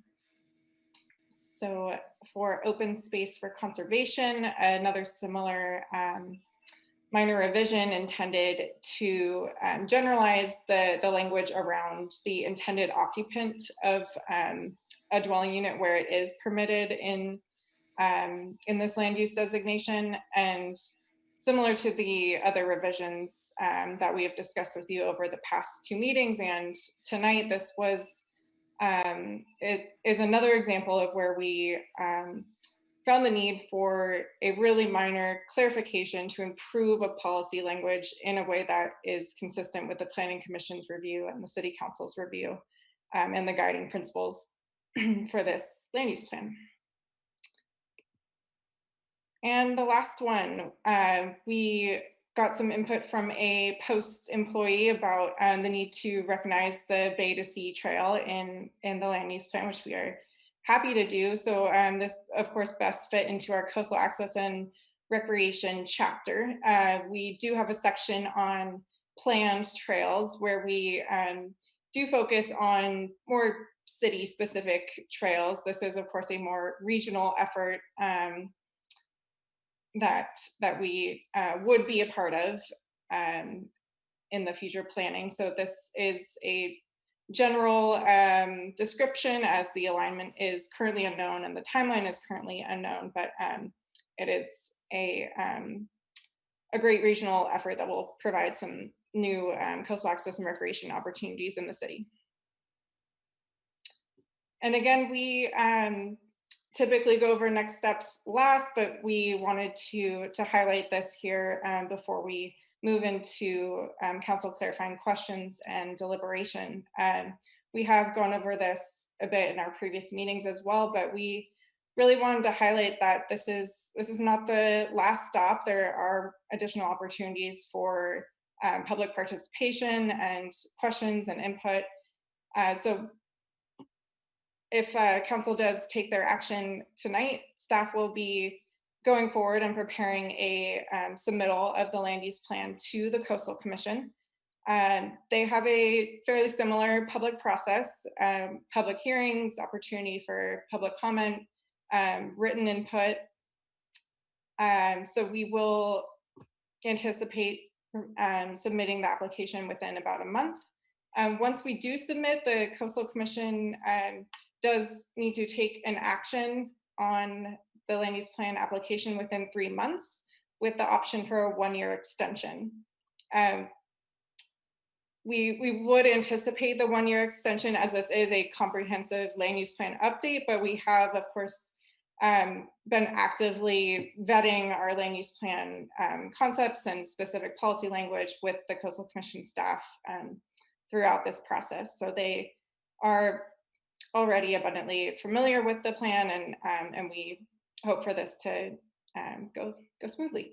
So once the Coastal Commission does take action, if they do have any suggested modifications, these will then need to come back to council for confirmation. So that just is another step in the public process. And while all that is going on, Jill and I will be working on the implementation plan update. So we have already put together a bit of a work plan for this. You see a version of that in Appendix A to the land use plan update, where we have a bit of a playbook for what will come next. We will be batching these updates to prioritize things that are most necessary to bring the implementation plan, zoning code, subdivision ordinance into conformance with this land use plan update. So we look forward to bringing you those as soon as possible, along with the general plan elements. And I will see if Catherine has any updates on the conflicts. Thank you. Thanks, Brittany. Just as a reminder to the council and the public, we went through the conflicts procedure, I believe, at the first public hearing. Just sort of a general reminder that the FPPC does allow the council to participate in the full general plan update deliberations on a general level. However, if any council member wishes to discuss specific parcels within any one council member's 1,000-foot abstention area, we are recommending that that council member recuse themselves by turning off their camera or exiting Zoom for the duration of that discussion, and then can come back after that discussion is over. I believe, if you need a reminder about the abstention areas, I'm pretty sure it's in the slide deck, but we did go through that at a prior meeting. So that's all I have to say about conflicts, unless there are questions. So I think at this point we could take clarifying questions to staff. Otherwise, go ahead and open it up for public hearing. All right, thank you for teeing me up. Thank you. All right, are there any clarifying questions from council? And just to reiterate, and I know you guys all know this, but clarifying questions are those for the good of the public and discussion overall, and are not meant to open up deliberation before the public hearing. Do we have any? And I know this is our third time going through this, so yeah, I get it. So that being said, thank you so much, council. I know we've talked about this in a lot of different ways, a lot of different people. Let's officially open up the public hearing and go into that. Again, if you would like to speak, you know the process. Go to the bottom of the screen, participants, click it, and then to the right, you'll see a spot where you can raise your hand. Brittany and Jill and possibly others will be taking notes as you speak. They won't be responding directly to you. And then when you are done speaking, they will respond. They might even take a few minutes to clarify their notes, make sure they've got it all in order before they respond. And that is how the process will work. And then we'll bring it back to council. So with that, Jessica, would you like to announce our first speaker? Yes, our first speaker is Brent Turner. Brent, you have 3 minutes. Thank you, Mr. Mayor, council and staff again. On this issue, it's maybe not timely or necessary to keep repeating some public sentiment that we're concerned about the eventuation of the process resulting in some damage to the coast side by the development of the Dunes Beach project. So I know it's not one and the same, the issue, but I just think it's appropriate to state that even though the council are likable people, there's a general lack of confidence and in the governmental process these days. I think everybody's aware of because of the State of the Union. People are just very nervous about being bamboozled, and we have this one chance to protect the sacred land on the coast side. So I just want to implore you to show that environmental sensitivity and to protect this area that we cherish. The environmental damage, obviously, that would be done by a project such as the Dunes Beach project, it's irreparable. And this is a very sensitive area that should not be developed. We don't want to lose the small town feel. We don't want to live in further traffic gridlock. There is a certain amount of pain already occurring, and to exacerbate it, I think, does a great disservice to the public. So we're just looking to make statement on that particular point. We hope something gets worked out so that we don't get building any unnecessary development on these pristine protected areas. And we look to you to protect the public in this moment. Thank you. Great comments. Thank you, Brent. Next, we have Greg. Greg, go ahead. Thank you. I'm sorry to be bringing this up at a late date. And I know that Jill's put a lot of time in this because Bob wouldn't even let me talk to her. She was so busy a while back. The thing I think is missing in this plan is water. And I note that it relies on SFPUC to meet the dry year water demands and assure that rationing does not exceed 20%. I believe those are very optimistic, and let me explain why. Even the CCWD 2015 Urban Water Management Plan indicates that it faces a 47% reduction in the third year of a drought. However, it gets worse. Since the fish got a good lawyer, Bosqua estimates that cutbacks stemming from implementation of the Bay Delta Plan will result in an even larger 56% cutback in years 1 to 3 of the next drought and 68% in years 4 to 8. Now, to understand the misery this would cause in a 4+ year drought, consider that with 15% of your normal water reserved for priority purposes, as outlined in the document, during a 68% cutback year, that would leave 32% minus 15%, or only 17% of water for residents and businesses in years 4 and thereafter. Now, in recent California history, we've already experienced 7 and 10-year droughts, and there are droughts of 140 and 200 years in the Middle Ages. And then you've all heard about the climate crisis, about how cities and towns all over the country are having 500-year weather events frequently. Houston had 3 500-year storms in consecutive years, which is a probability of 8 in a billion. So the climate has changed. Now, there are ways to get more water, and SFPUC has outlined half a dozen major water supply projects costing over a couple of $2 billion, some of which are not even priced, none of which have guaranteed supply because of a variety of environmental complexities yet to be researched. And those projects are going to take about 30 years to become operational. They will result in markedly higher prices for water purchased via Bosqua and SFPUC. Plus, your residents can spend more money on water efficiency devices and so forth. But as a result of this, even the limited growth allowed in the LCLUP will raise costs and undermine water and fire security, lifestyles, and affordability for all the existing residents in the town. So I'm going to suggest at the last minute here that really this plan and the water part of it shouldn't be finalized until after several things. In June 2021, CCWD will have to update the Urban Water Management Plan, consider 5-year outages according to statute, and that will give you a better assessment of vulnerability there. Also, you should wait until the Bay Delta Plan lawsuits are resolved. The capital projects to increase the water supply are planned, funded, and scheduled.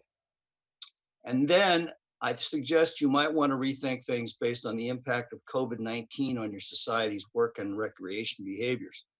I would suggest some focus on planning water supply and conservation, and delay any projects which consumed water until the major risk items I've just outlined have been resolved. I will email you guys that I have email addresses for a copy of this. I will post the backup source documents on this on the Coastside Buzz, so you don't think I'm making up these numbers. Thanks for your time. Thank you for your input. Very good. Next, we have Irma Morowitz. Irma, you have 3 minutes. Okay, hi. Hi, everybody. Good evening. I just want to say a couple things before I start talking about what you guys are talking about. In terms of, I want to give a shout out to the CERT. We had a CERT training, and there were over 600 people participated. So I want to give a big shout out for Half Moon Bay and up and down the coast. It was a great success.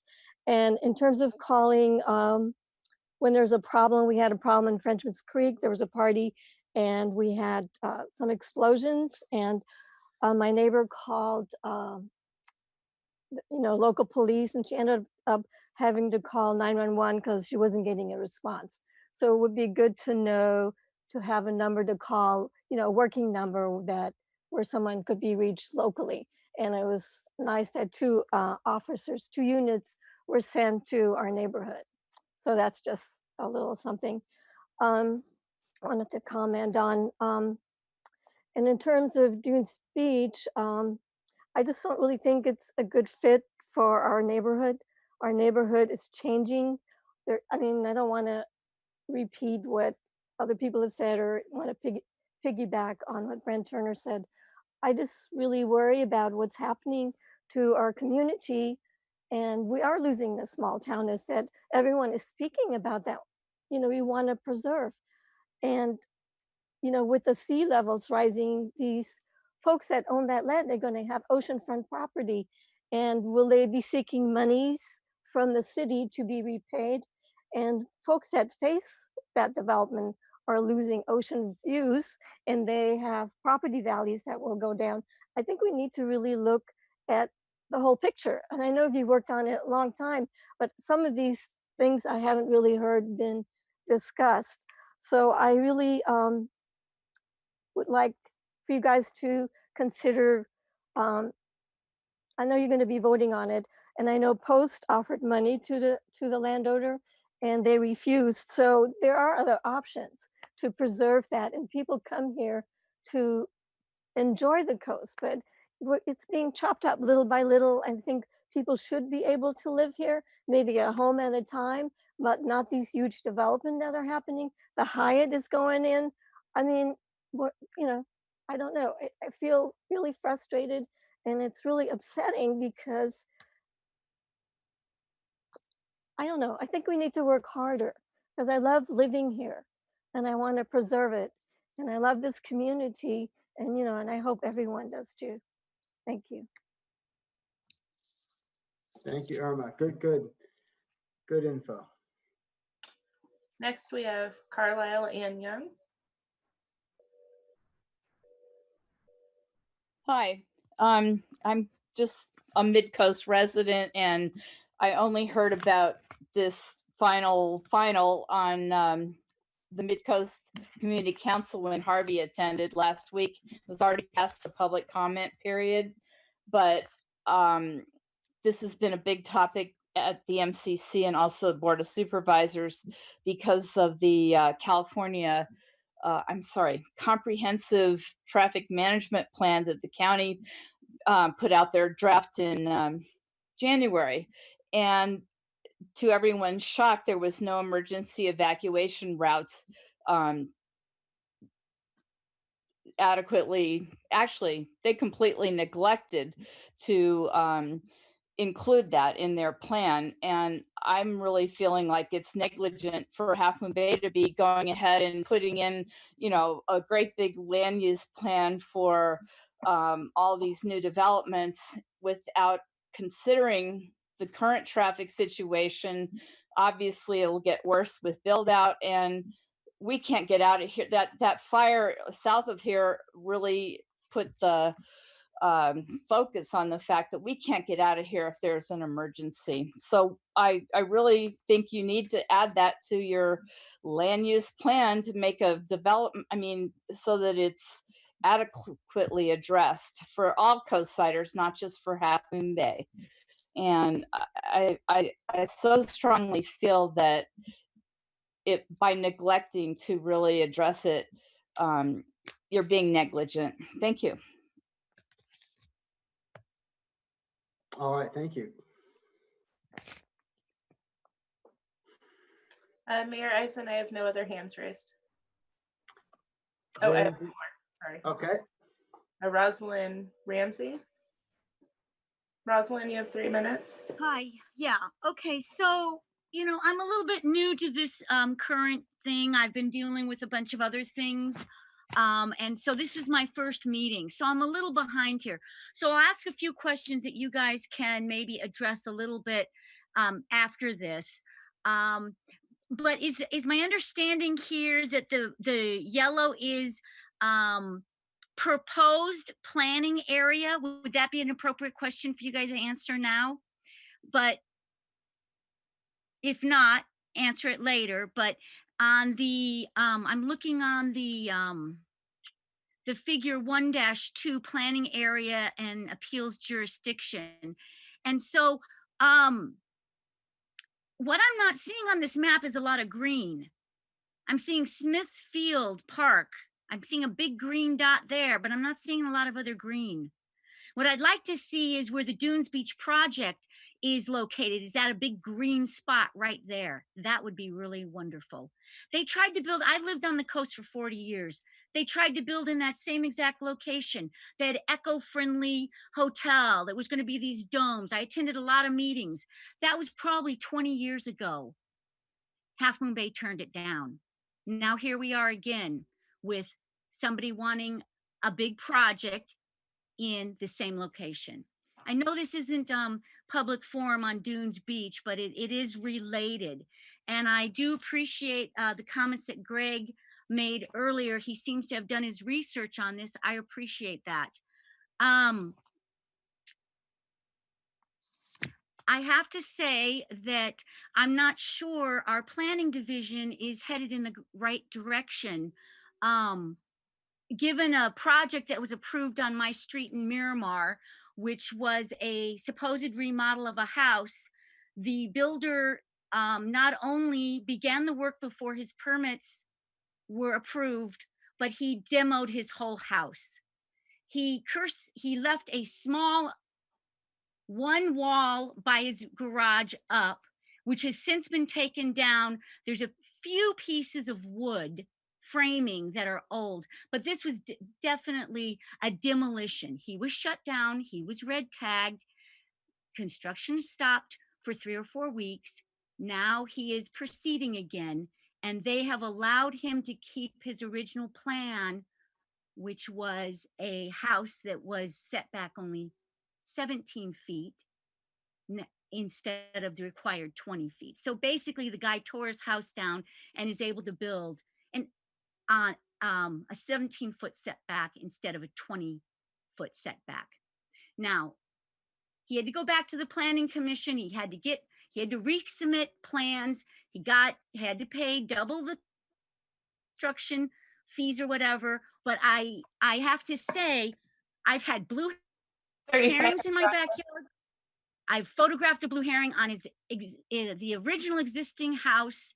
There were no story poles put up. This is in that coastal commission protected area where something is not right. And I have to say, we have to go fine tooth comb and make sure we're not making decisions for the rest of our and our children's future lives. Thank you for allowing me to speak, and thank you for taking the time to listen and hear what I had to say. No, very good. Thank you. Thank you for your comments. I just want to reiterate as we go through this planning project has been in the works for 7 years with a tremendous amount of public input, general plan committee, and we have gone through years and years and years in this process. So it's important for people to understand when they're coming in and speaking up at this point, the amount of time and energy that's been put into this immense document. So I just want to preface that as we continue the conversation. Thanks, Mayor. Next we have Mark. Mark, you have 3 minutes. Thank you, Mayor and council members and staff. I'm Mark Massara, and I represent the owner of nearly all the Surf Dunes tract. Since this may well be the last and final city meeting, I wanted to memorialize our near complete and total absence of any discussion of the plan's vision, actually blind spot is a better word, regarding affordable recreation and commercial visitor serving uses for the next 20 years at the Surf Dunes tract and in the northern 2/3 of the city. This failure to discuss or even acknowledge or account for or abate the proposed prohibition against recreation and CVS uses includes all of the members of the Planning Commission and all of the members of the City Council. It includes the fact that there are no ex parte communications, no Zoom conferences, not even any phone calls, and virtually no discussion during your open sessions. I appreciate the fact that this process has been going on for 7 years and that there has been a lot of discussions in the past. But what's The silence is deafening regarding what's occurring now, where the only people to speak are your staff. And then there's a lot of congratulations over these efforts, but no substantive discussion of these policies that are going to affect this particular piece of property for the next 20 years. And yet you have speaker after speaker after speaker who present fear and unfounded contentions regarding this property. And I guess my hope would be that you would take this opportunity to explain to residents that visitor serving uses represent an opportunity, one that is embraced throughout the state of California for numerous benefits related to existing residents, future visitors, and the local tax base. And that these things can be done in a way that protects environmental resources and allows the city to share them with visitors. And I hope that we do not just end these proceedings without the Planning Commission or the City Council ever having a substantive discussion about the future of the Surf Dunes tract. Thank you. All right. Thank you for that discussion. Thank you for that. I believe we'll address that as we continue on with Catherine and Jill later on. So stay on the line. We'll get back to that. Next, we have Brad Steinweed. Brad, you have 3 minutes. Thank you. Am I audible? Yes, we can hear you. Yes.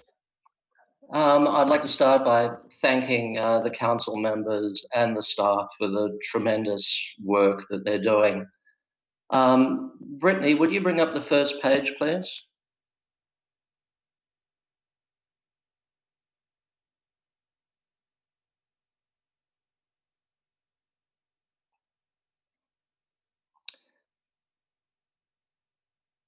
I'm glad to be following Mr. Massara because this is largely a rebuttal to his last presentation at the last hearing.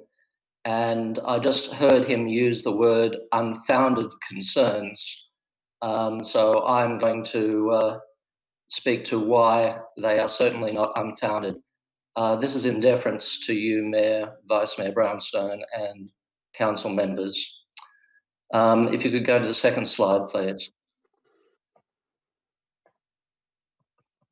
The last meeting, Mr. Massara gave a very beautiful presentation as to El Capitan and why that should be considered as a benchmark to what could be made at Dunes Surf Beach. What he failed to say is that El Capitan is a 350-acre site with 12 cabins and a few yurts and tents. This is to scale, and Surf Beach, the proposed development, is on a 22-acre site with 177 RVs, a 40-bed hostel, and a clubhouse.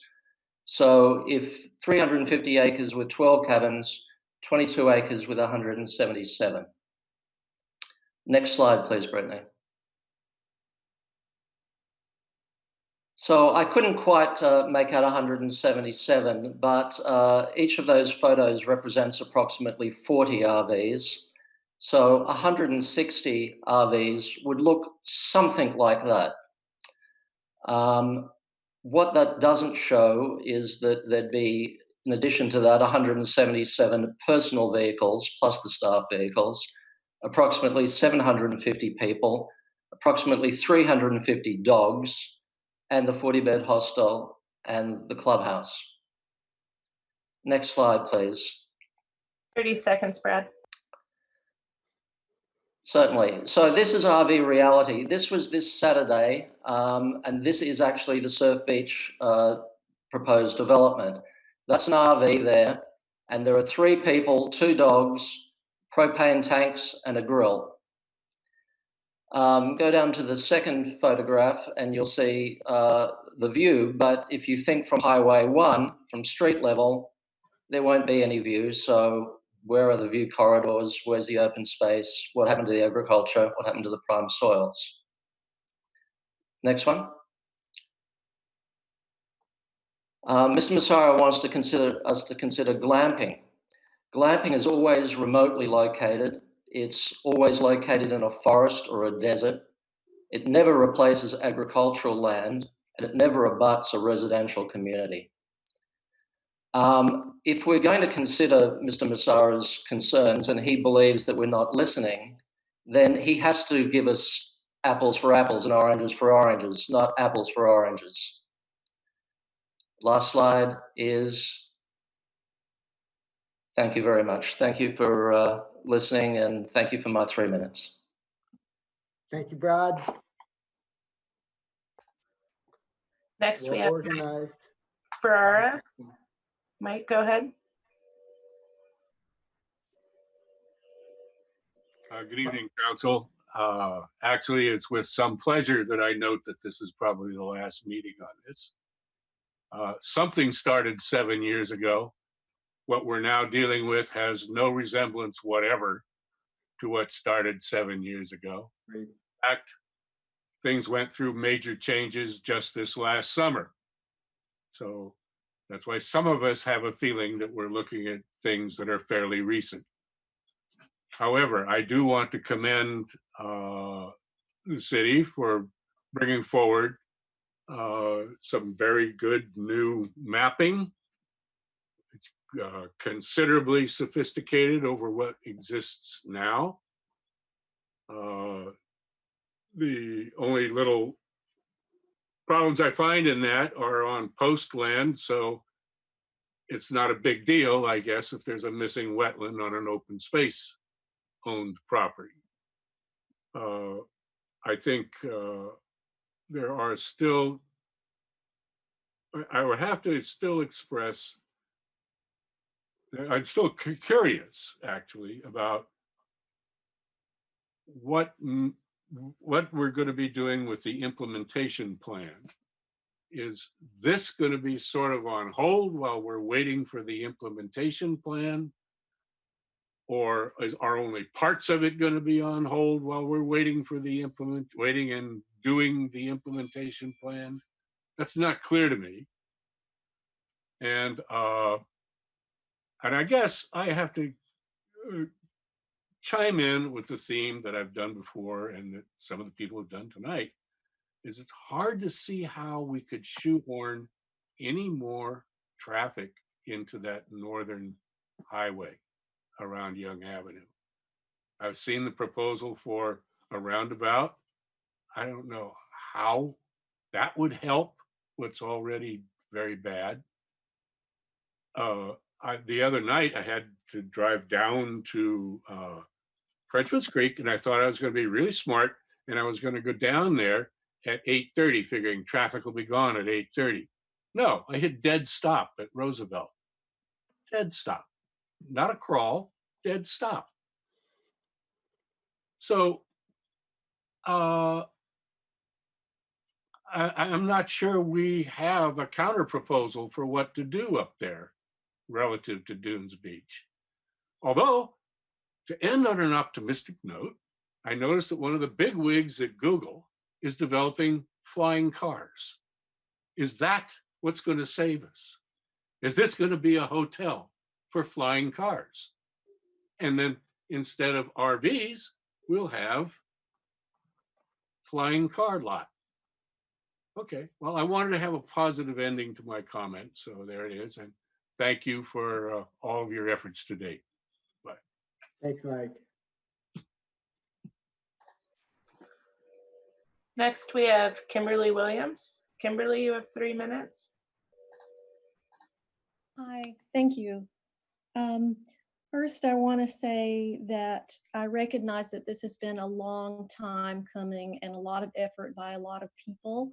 I have been attending many of those meetings over the last 7 years, so I have watched the progress, and I know that some of it has been quite painful and quite slow. I recognize that a lot of people have put a lot into it, and I respect that. On balance, and I should say that I am speaking on behalf of San Mateo County Surfrider the local chapter tonight. And many of the meetings I attended in the past, I attended as a resident and on behalf of Surfrider at times. So I just want to be clear about that.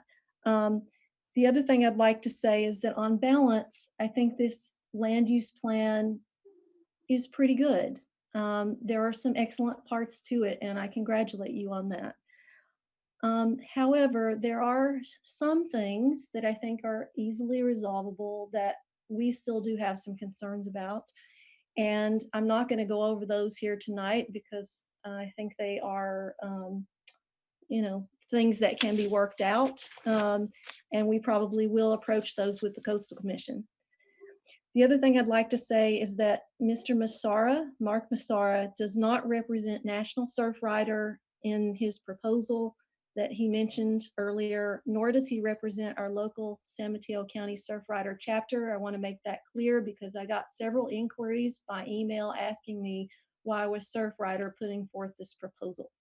So this is not a Surfrider proposal. It is a separate proposal, and Mark Massara does not represent us.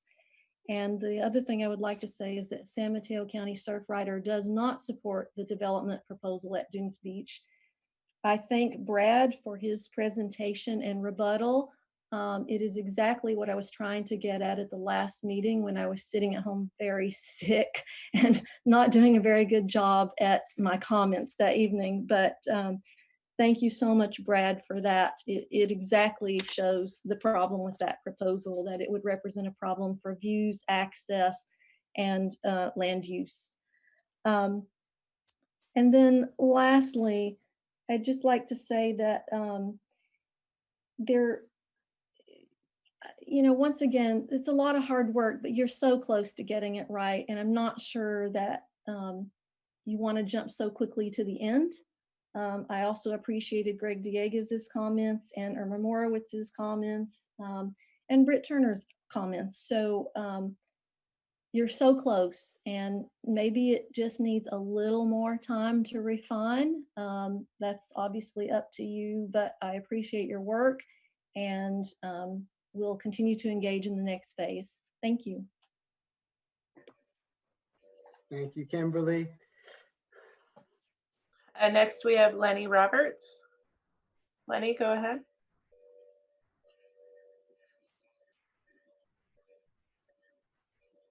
You might be muted, Lenny. Yeah, you're definitely muted. Yeah. Hi, now I think I'm on now. Yep, we can hear you. Okay, thank you.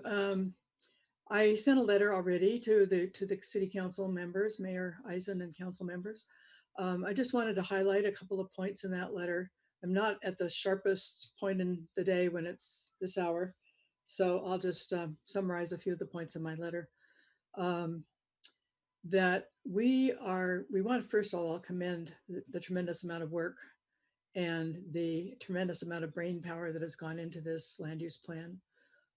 We also appreciate the fact that the planning staff has worked closely with the Coastal Commission staff, because it will make this process a lot more seamless as the commission reviews the draft plan. Just want to point out that an awful lot has changed since the 1996 land use plan was adopted. We have climate change impacts that are very real challenges to the city, and they're going to increase over the life of this plan. We have accelerating sea level rise with loss of coastal beaches and bluffs. We have increased flood and fire hazards, which have been made extremely scary this year. And we have major impacts from all of that to the city's water courses and groundwater resources and environmentally sensitive habitats. We are very happy to see that the land use plan prioritizes protection of coastal resources, including prime agricultural lands, sensitive habitats, and coastal access. We like the town center concept that emphasizes locating new housing, including affordable housing, as well as expansion of commercial and visitor serving uses within that defined area south of Highway 92. This will help minimize traffic and provide for more efficient delivery of services, discourage conversion of open space and agricultural lands to urban uses. We are particularly concerned about Dunes Beach and Surf Beach, as are so many other people. We commend the new direction regarding the long-term protection of agricultural and open space lands that are within the city's jurisdiction. And Coastal Action Section 30222 prioritizes use of private lands for number 1, agriculture, number 2, coastal dependent industry, number 3, visitor serving commercial recreation, and lastly, residential. So although housing is the lowest priority, coastal workforce housing, as now provided in the land use plan, will qualify as a priority use, as it is directly associated with and limited to the underlying use, such as agriculture, horticulture, or schools and churches. So we commend this work, and we look forward to working with the city and the Coastal Commission as this goes forward. Thank you. Thank you. Mayor Eisen, there are no other hands raised. All right, with that. One more. Laura Lieber, go ahead. Hi, my name is Laura Lieber Kameyer, and I live in the Miramar neighborhood and been attending these meetings, also the Planning Commission meetings. And we've been here for 22 years in the neighborhood. And I was really struck by Jerry Hill's comment about the people who talked to him and his own recollections of coming to Half Moon Bay and enjoying the coast and all the wonderful memories that they have here. And I'm not from California, I'm from Missouri actually, but I've been here a long time. And when people say to me, "Oh, you live in Half Moon Bay, you're so lucky," I say, well, yeah, but not so much these days. And the reason I say that is because this is becoming a very difficult place to live and to continue to put our tax dollars into. And we pay a lot of them. I mean, this traffic situation is out of control and it's making our lives miserable, especially during COVID and, with all the struggles our kids are going through.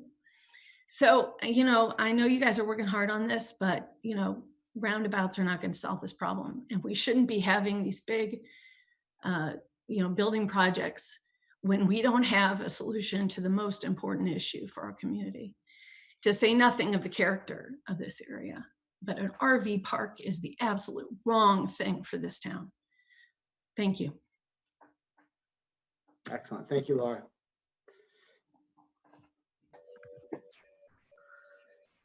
That concludes public comment, Mayor. Okay. I'm now going to close the public hearing. Boom. That is my gavel closing the public hearing. And I will consider, do we need to take a 5 to 10 minute break for staff to grab comments and kind of prepare? Do we need 10 minutes? I would actually suggest 15 minutes if that suits the council. Perhaps come back at 9:25. 9:25. You did a much better than I could. Oh, it was good. You showed passion. Hold on. Yeah. Why don't you mute everybody else? Thank you. So we will come back at 9:25. All the people that just spoke, we are now, the staff is taking the notes, is going to be responding. So if you want to hear a response to anything that you just asked, stay on. You can mute yourself and take off your video and come back at 9:25, and we will start with the deliberations and the answering. Well, we'll start with the answering of the questions, and then we'll go into the deliberations. All right, so I will see you all in 15 minutes, 9:25. Thank you.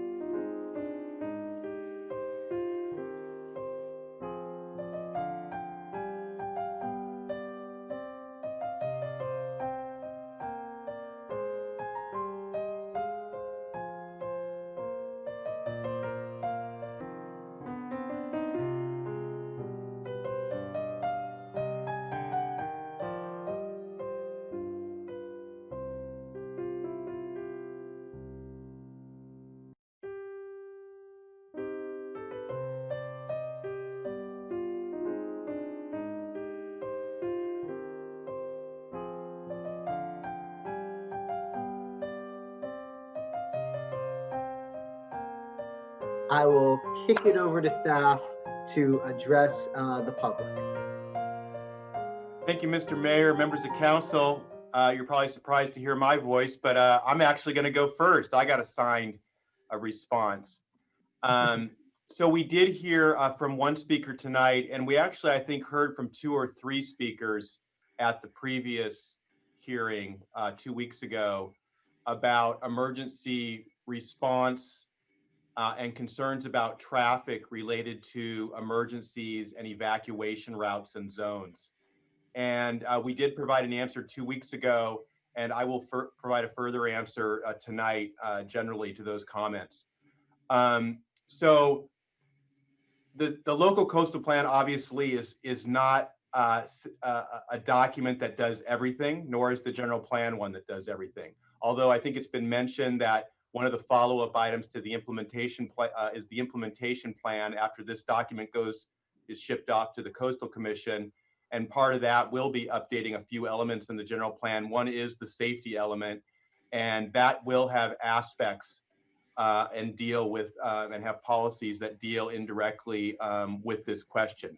But actually, the more appropriate plan that cities prepare that deal with responding to emergencies, including evacuation planning, is our emergency operation plan.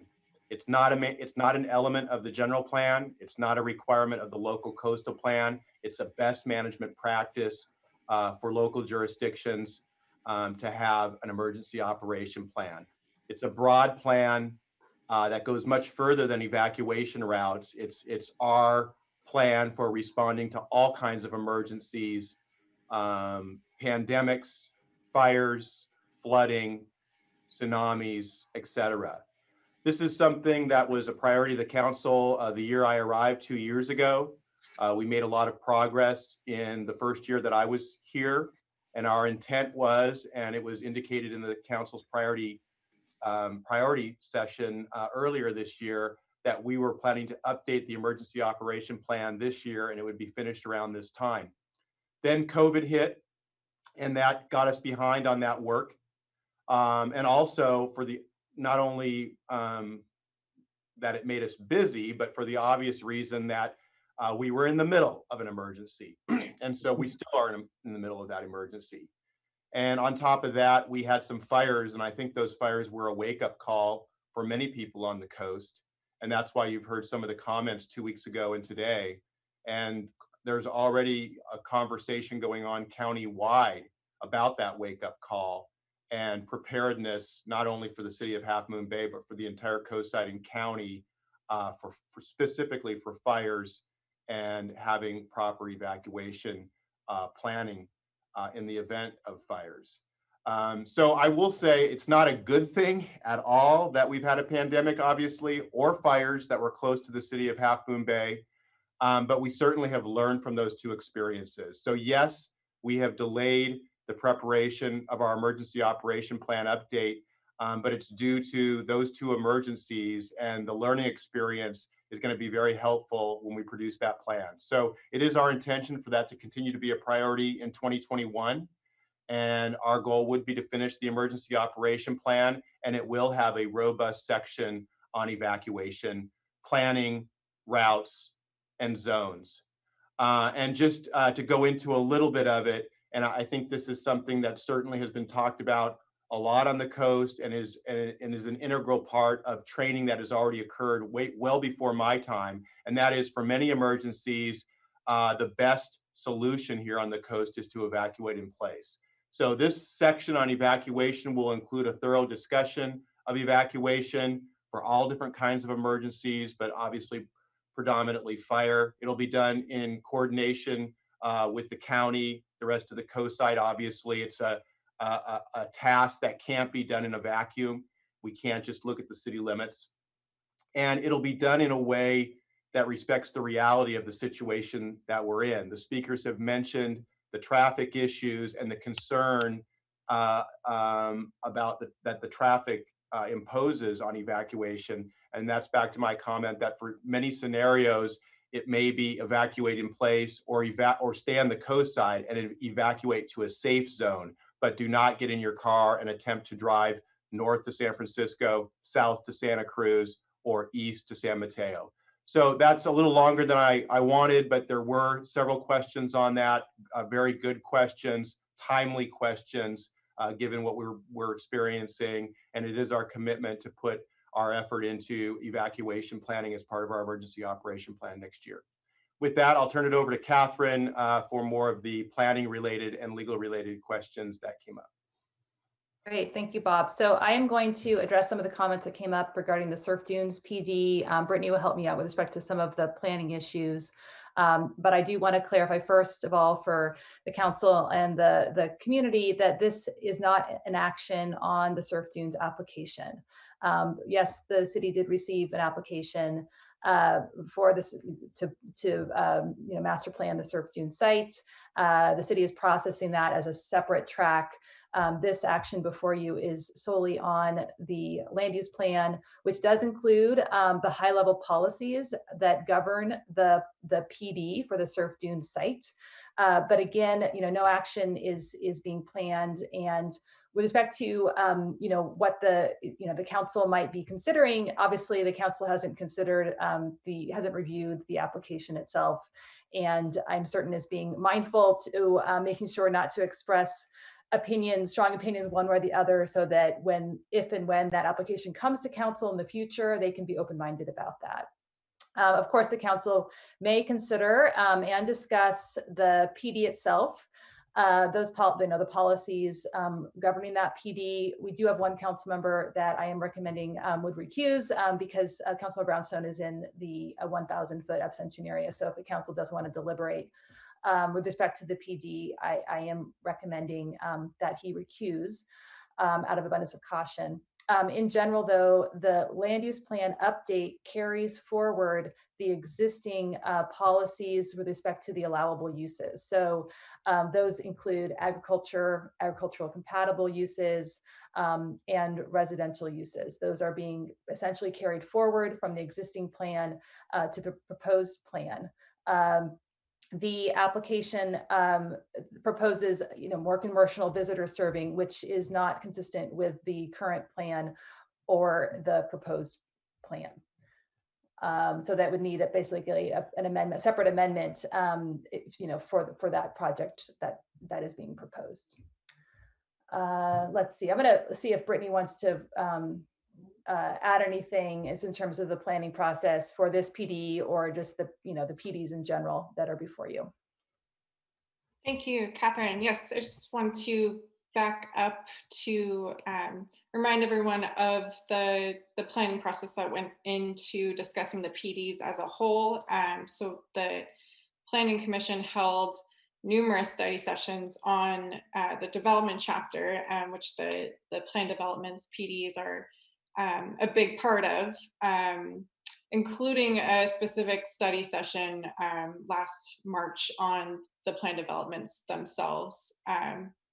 There were also several meetings with the Planning Commission to go over the final draft, which responded to direction from the Coastal Commission specifically about the PDs, so that those final revisions were discussed in those open forums, as well as even recently the minor revisions that we have considered for the plan developments as a whole to really clarify the development vision, clarify the site constraints and the site descriptions with the council over the past few weeks. And I believe Jill will either add on to that or continue on to another topic. Thanks, Brittany. I am going to continue on and speak for a few minutes about water. Water's really important. We take it very seriously. And to do so, this is going to be quick but comprehensive. Brittany's going to pop up a table that we presented previously about build out. We're going to start with build out, then talk about water supply and demand, and then water connections. And all of these topics, of course, are quite woven together.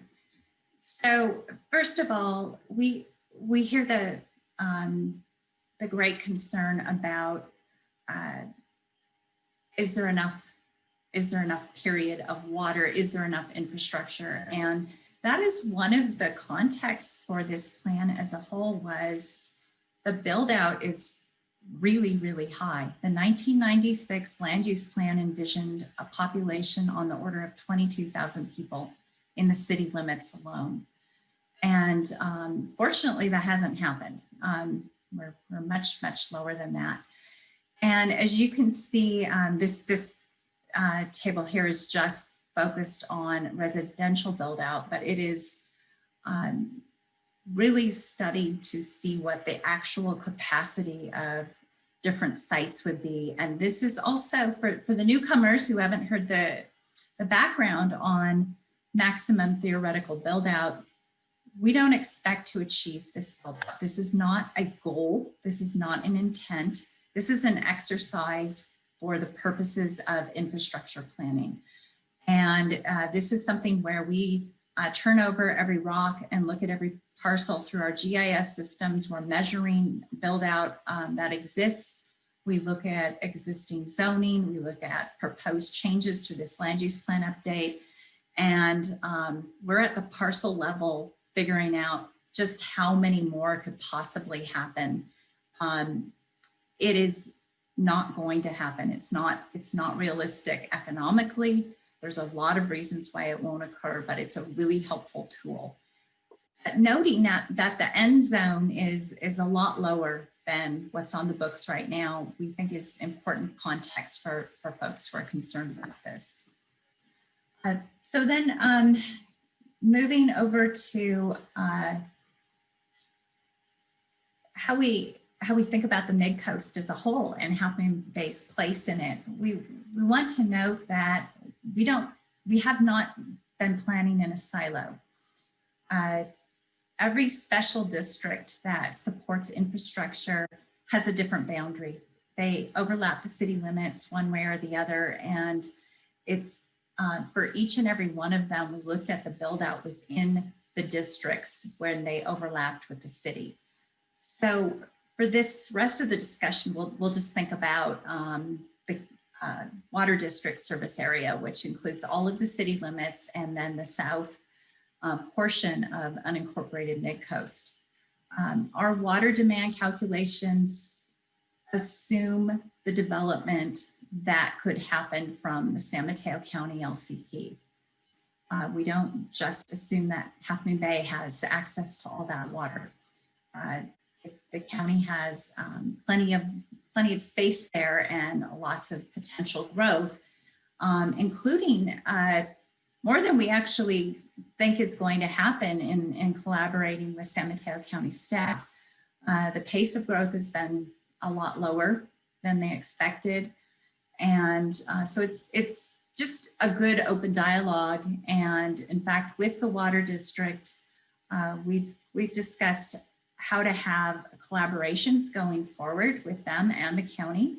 And there's a policy in your land use plan that supports that kind of activity to be a routine. That's something that we do on an ongoing basis because it's so serious and it's so important. We also have been invited to participate in the county's Connect the Coastside process, and we have frequently over the years put forth our data and reviewed theirs, and we understand how hard it is, how rough the congestion is. And I know we're talking water, but what's important with infrastructure in a land use plan is all of the systems are meant to be phased together. So if one is a bottleneck, you're not allowed to increase the capacity of another system. So it's really important to understand that, and policy covers that need. Moving on to water supply and demand. So we've obviously poured over the urban water management plan, which is now at the end of its life. These are updated on 5-year cycles. So the 2015 urban water management plan is going to get replaced. We understand that the district has started their 2020 urban water management plan We have not waited to be invited to participate. We've asked to participate. We want to be included so that we can give input on build out and assumptions about phasing and timing and emergency water supply needs and things like that. They're the experts in that, but we have a context from the land use side that we really want to make sure that we can put forth. So there is monitoring policies in this land use plan that address the concerns that you've heard about, what happens if the supply changes. And the water district is ultimately responsible for that. And that's why we wrote it the way that we did. That is true. That is what law is. But the city has its own policies too, as a backstop for monitoring how things are going. And I think that's really important for people to understand. It's another layer. Another thing about water in this plan is we're really blunt in our writing that we expect to run out of water connections well before we're going to run out of water supply, well before demand exceeds supply. And we talk about it for all three types of water connections. And there are policies about the prospect for when it may or may not be appropriate to create additional water connections. And it's not going to be an easy gauntlet. This is something that's not in the 1996 document. This is new here. And there's a lot of land use support for how this is done. Your existing staff is going to need to train your new staff over time. This is going to be a lot of work for city staff to be monitoring and managing this. We're going to try to set up those systems that was part of implementation. And that's something Brittany's going to talk about, the more traditional parts of implementation in a minute. But I want to be clear that part of this implementation is managing the care and feeding of the policies in this land use plan and what they mean for public works. That is the nutshell around water supply and demand and build out and connections. If you have detailed questions about that, we can go into it. We do want to direct people who are really interested in it to go to Appendix B of the land use plan, which is where tables for build out with water demand calculations are presented by land use. Sewer calculations are also there, as well as circulation system performance relative to level of service and delay. And now Brittany will talk about implementation. Thank you, Jill. So we received a couple questions about implementation from our speakers tonight. And I think really the best answer to what happens next is written out in policy 1-2. That's at the very end of your introduction and framework chapter 1. And it explicitly says that the in advance of the IP updates, the land use plan update that is before you tonight will be effective upon certification by the Coastal Commission. This was specifically asked for by Coastal Commission staff. They wanted to make sure that it's abundantly clear.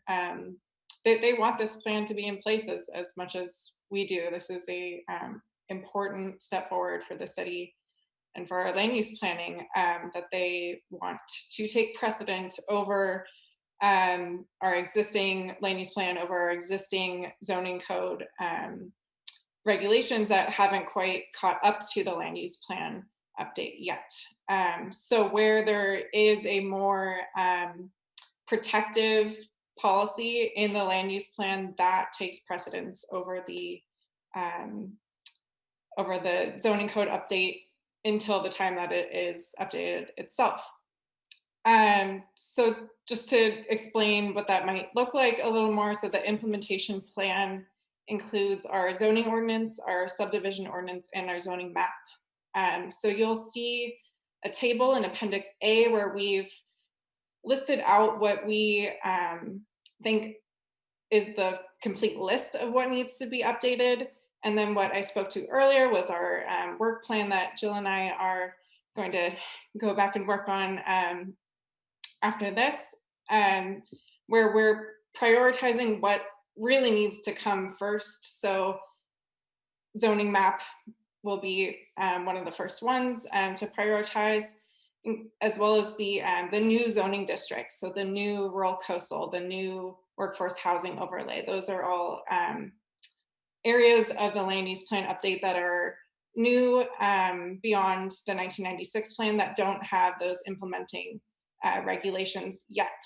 And then there are related programs that will also help implement the zoning ordinance and subdivision ordinance and land use plan. So for example, the lot retirement program, that's another high-level policy that we've introduced to mirror the Coastal Commission's existing program around retiring lots in order to help mitigate traffic impacts and help protect open space lands. Those details will also come out of the implementation plan updates.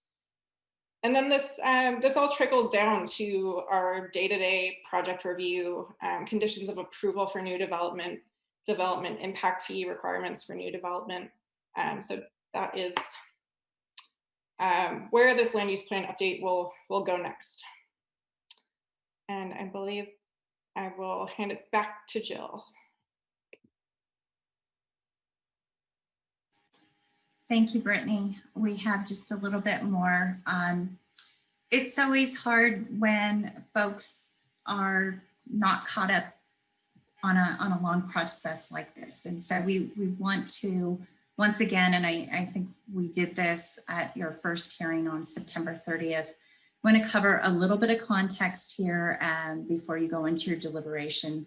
We think it's important for everyone who's in the room, whether they're new to this or not.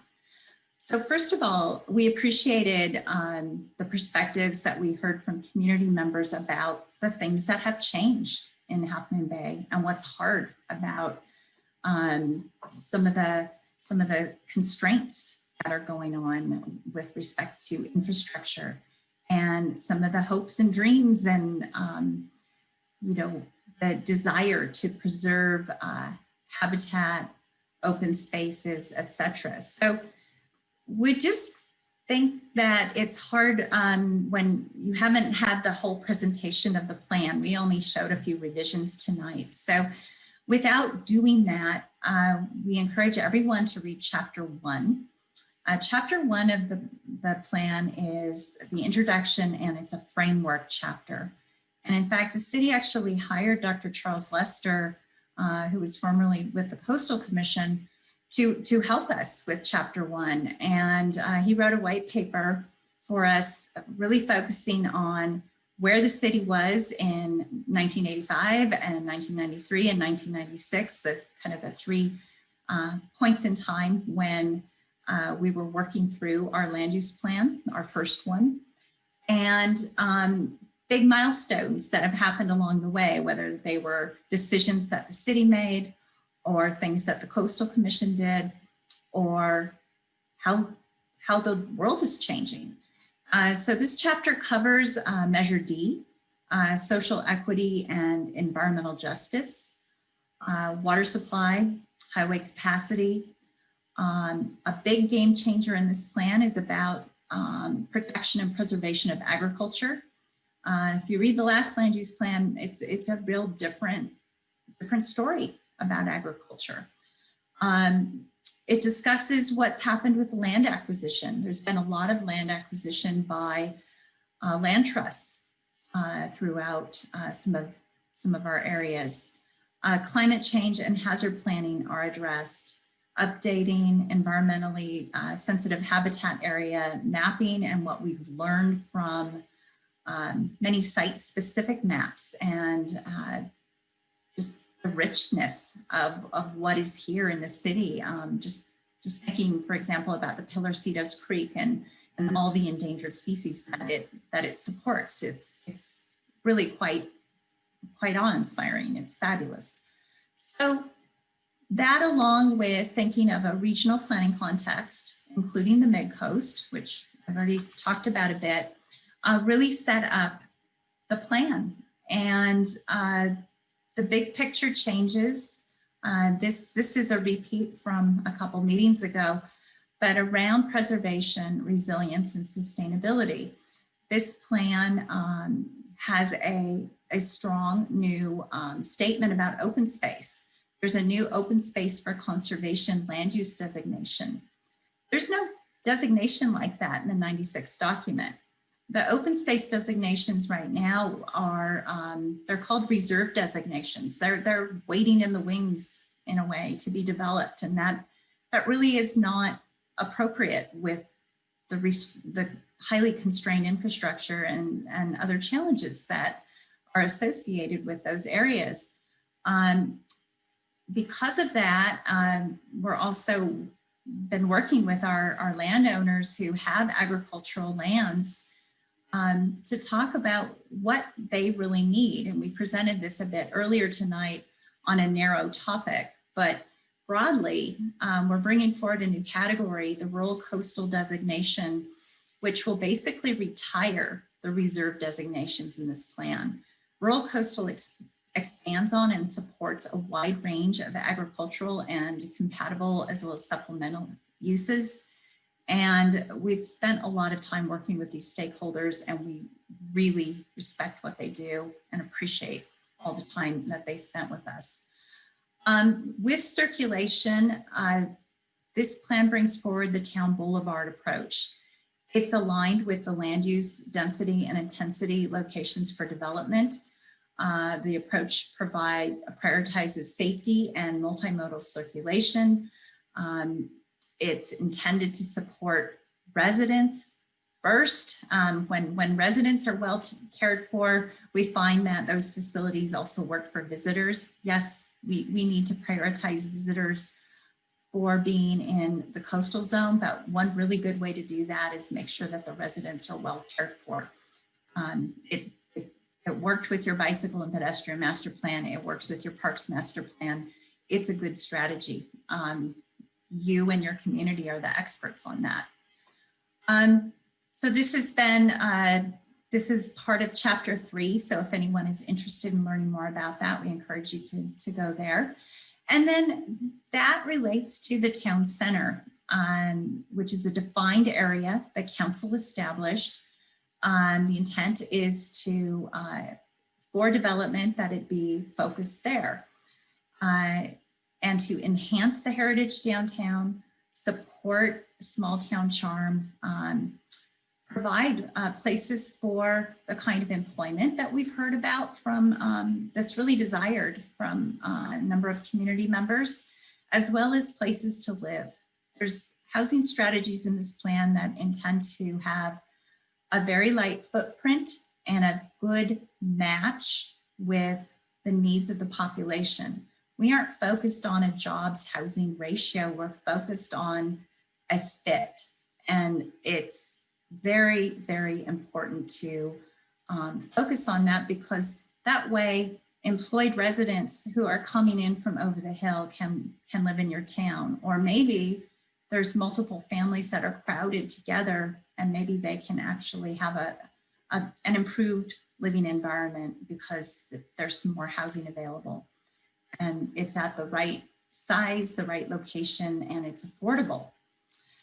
And finally, we've already talked about resources and all the mapping, and this also comes along with thinking about that ecosystem approach that council brought forward, and green infrastructure, and utilizing natural spaces for stormwater management and habitat restoration. So in summary, this plan intends to support agriculture for a long time, protect natural resources, which is a requirement of the Coastal Act. It's also the right thing to do. Hang on to your small town character, and really maintain that connection. We haven't talked about the General Plan Advisory Committee, but they had guiding principles that they established over a period from 2014 to 2016, and I'm bringing those forward.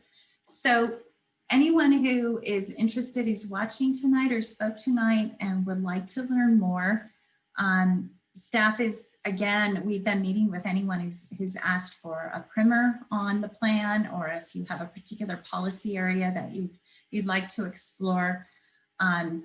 This is something that we are happy to spend time doing with you, whether you're a resident or you're in the Mid-Coast, you're welcome. So we hope that answered questions specifically as well as broadly, and cues up your deliberation, council. But if there's anything more that you wish we would have covered, please let us know.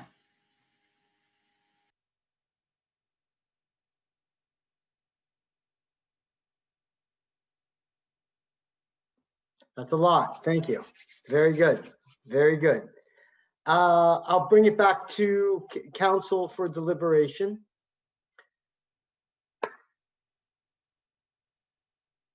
Who would like to start? Councilwoman Ruddock, thank you. Okay.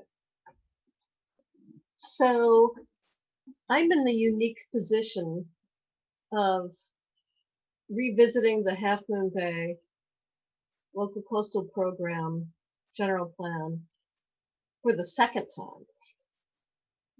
This is my second time through this process.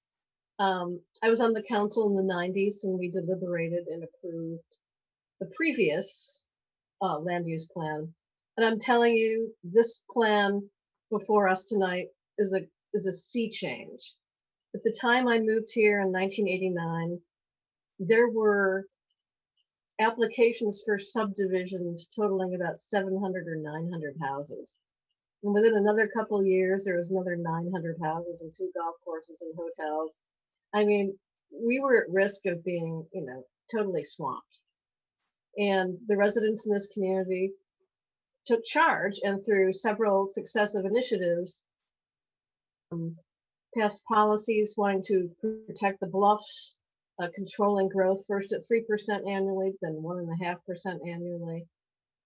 And I think Jill will tell you that we've not even met the 1.5% population growth per year, right? I mean, there's not that much development happening, which has given us some breathing room to plan for our new future, which Jill and Brittany have described quite well, as involving, climate change, the need to protect our agricultural lands, our ecosystems, etc. So there have been comments tonight that are a little bit down to the weeds. I mean, we're not at the implementation phase. This is not an implementation plan. These are not projects.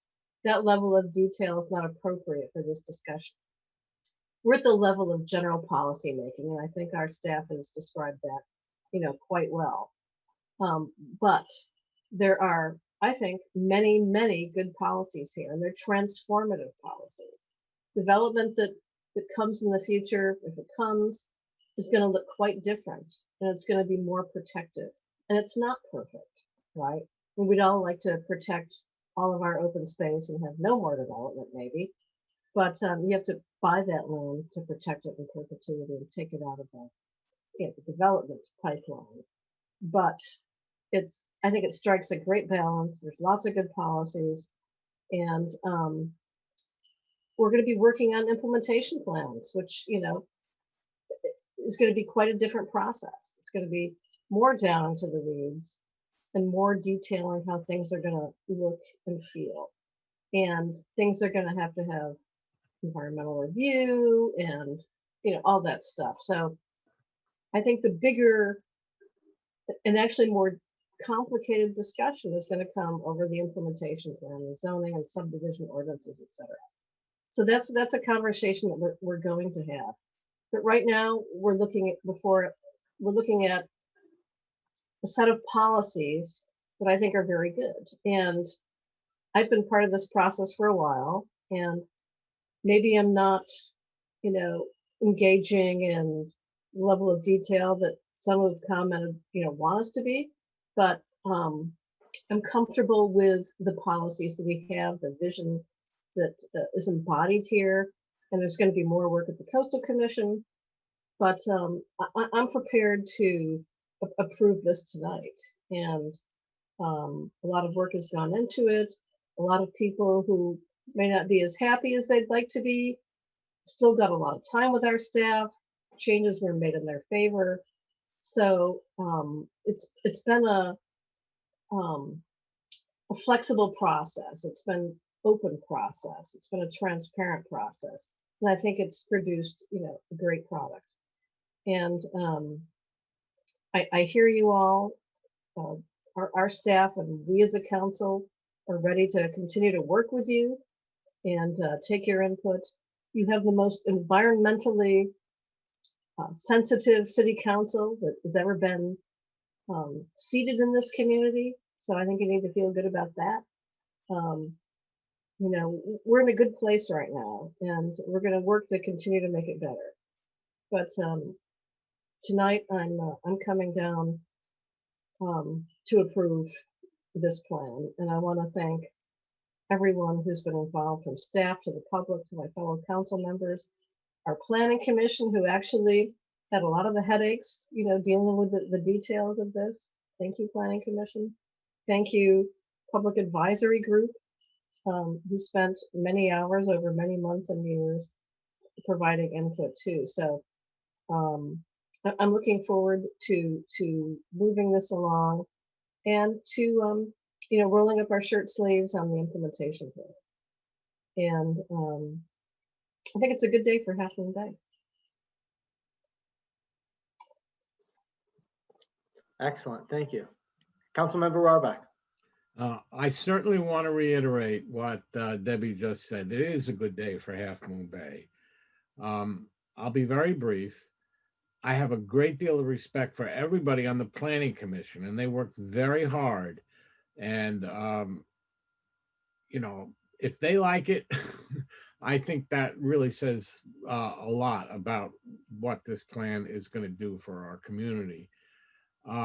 When Green Foothills writes a letter that says that they are really much in favor of this plan, that's another example of why we think that this is going to be great for our city. So I'm looking forward to the implementation. I thank our staff for the incredible hard work. Every time I went to see Jill, she was all holed up dealing with people and lots and lots of planning documents. So I'm grateful to our staff. I'm grateful to the Planning Commission. I'm grateful to all the people who have worked so hard on this plan, and I'm certainly in favor of going ahead with it tonight. So thank you. Excellent, excellent. Councilwoman Penrose. Yes, I would also reiterate what both Councilmember Rohrbach and Relic have said. I am incredibly grateful to staff for all the work that they've done, and especially to the Planning Commission, who's been tireless in reading document after document after document and fine-tuning things and asking the right questions. The thing that impresses me about this document is that it incorporates, for me, all of the work that I've done since I've been on council. My priorities and council's priorities have been to see Half Moon Bay remain the rural, small town, farm community that it has always been, and to maintain our open spaces, but to also work on things like affordable housing, getting water connections to affordable housing, among other things. And our councils worked very hard to listen to the community and to find out from the community and to have the community inform us of what our strategic priorities ought to be. So we come up with a set of priorities each year that reflect what the community wants. And this plan is a direct result of that. It couldn't exist without that input. So the public who feels somehow that they may not have been heard is wrong. They have been heard. All those voices go into making this document. Every single consideration, whether what to do with the PD, what to do about bicycles and pedestrians, how do we deal with downtown development, all of those things came out of public input. They're not just ideas that some group and staff has sat down and come up with a great plan. It doesn't work that way. The public makes it happen. So I am very, very grateful that our staff has been so responsive to the public and has not only in designing and writing this document, but that continues to listen and continues to show that they want that input and that they appreciate that input. So thank you to the public as well as everybody else who's been involved. I'm ready to approve it tonight. Excellent. Vice Mayor Brownstone? Well, thanks for all those great comments. Everything I could have thought of has probably already been said. You know, I'm ready to move forward as well. And I've been, I've worked in a lot of private sector high-tech companies, and frankly, the way we work together is about as smooth working an organization as I've ever seen in terms of staff, council, city council folks, especially considering that a lot of us don't get paid nearly as much as private sector folks. We have an expertise here that is quite enviable.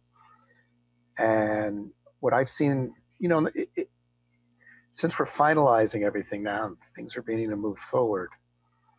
Of course, we get a lot of last minute inquiries, right? A lot of stakeholders in this process have been sending emails in, just trying to clarify their understanding of particular pieces.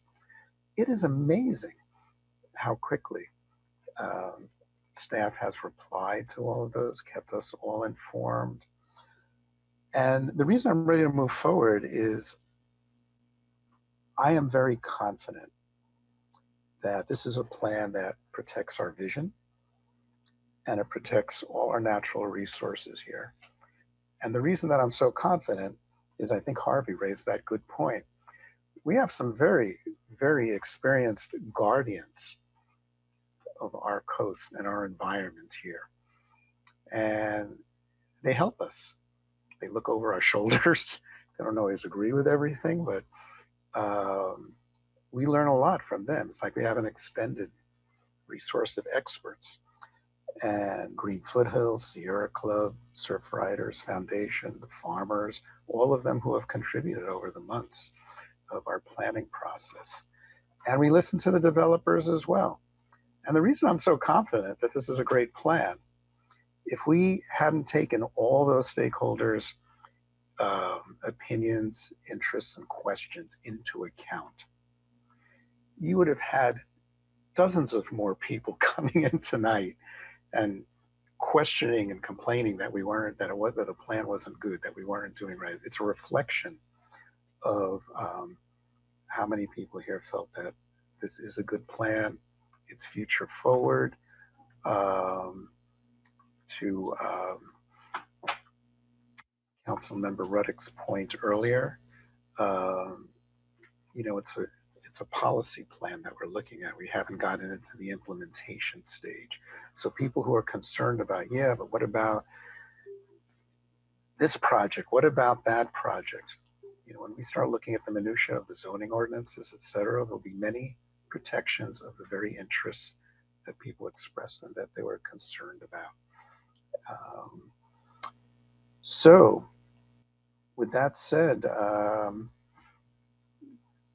I think this is, I think the future of our city and our coast side is in terrific hands.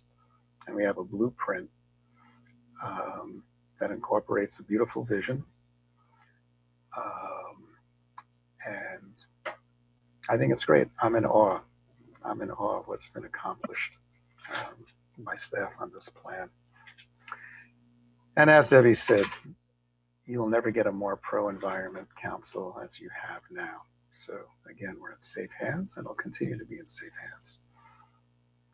And I'm a skeptic. So if I'm saying this, you can trust it. Thanks, Adam. Over to you. Yeah, no, very good. I think everything's been said. Can we entertain a motion? Sure. Debbie, go for it. Debbie's got it. Go ahead, Debbie. Is it a move to adopt? It's a move to authorize the submission. I think if I could Final just draft. make a suggestion that I think Brittany has it written up on a slide. Okay.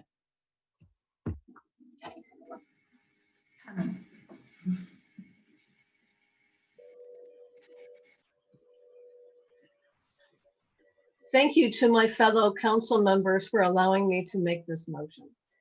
I'm deeply grateful. I move that we adopt a resolution to approve the final draft LUP, land use plan, which includes the draft LUP recommended by the Planning Commission, as well as the revisions presented in Exhibit A for submittal to the California Coastal Commission for certification in accordance with the Coastal Act. It gives me a great deal of pride and pleasure to second this motion.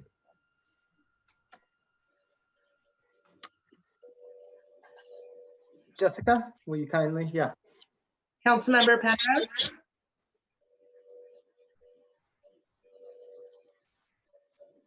Yes. Councilmember Rohrbeck, Yes. Councilmember Reddick, Yes. Vice Mayor Brownstone, Absolutely. Mayor Eisen. Yes. Motion carries unanimously. All right. Give me a second here. Yes, well done. So I want to have some concluding comments. I would like to take a moment to pause and reflect real quick. The significance of this city council action should not be lost on anyone. The land use plan captures the community's vision, hopes, and dreams. It reflects our heritage, protects our resources, and provides opportunities to our residents and workers. With the oversight of committees and commissions, the community's intent has been crafted into a sustainable plan that will bolster Half Moon Bay's resilience year by year. The impact will be felt for generations. And now I'm thrilled to announce that the land use plan is moving forward to the Coastal Commission, the next step of the process. In concluding this item tonight, we need to thank everyone who contributed to this effort, including my fellow council members, of course. Note that many groups have been involved directly and indirectly through related planning efforts. So here's kind of a list of all the various things. I'm going to try not to miss anybody here. The Chamber of Commerce, thank you for your contributions.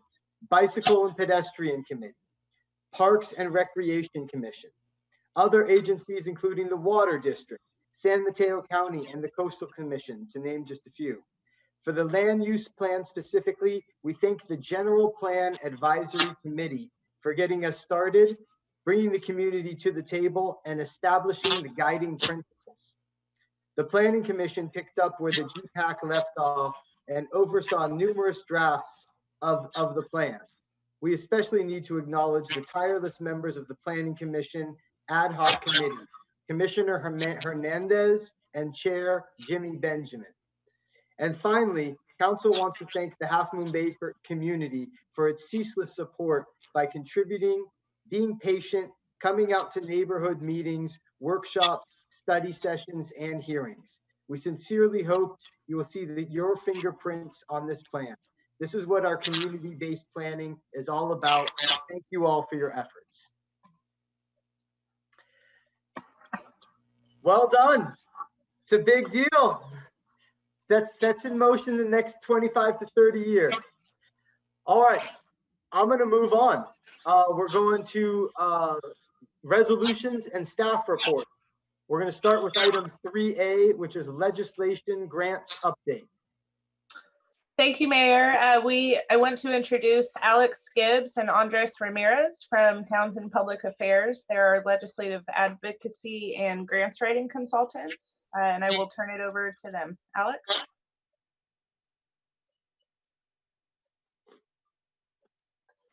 Alex, we can't hear you.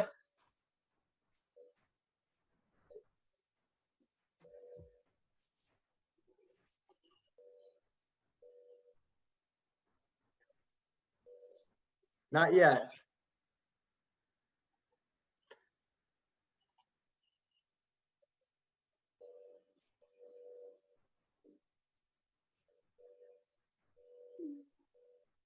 So while we're waiting for you, I'm going to take this opportunity, and Debbie Ruddick mentioned it earlier tonight, but it does sound like there are going to be some grant opportunities out there for fire abatement moving up in the system, and is something that we obviously know we need to be focused on here in Half Moon Bay. So before we get into the process, or while I'm buying us time here, I would love to see us move forward in the arena of kind of fire abatement, emergency preparedness, in terms of grants that we might be able to secure. Because as mentioned, there's severe cost associated with what we need to do in that arena, especially with the trees, and moving forward from that perspective. Go ahead, Mr. Vice Mayor Brownstone. Yeah, I'm glad you mentioned that, Mayor Eisen, because actually, when it came to possible agenda items, I definitely want to agendize fire mitigation.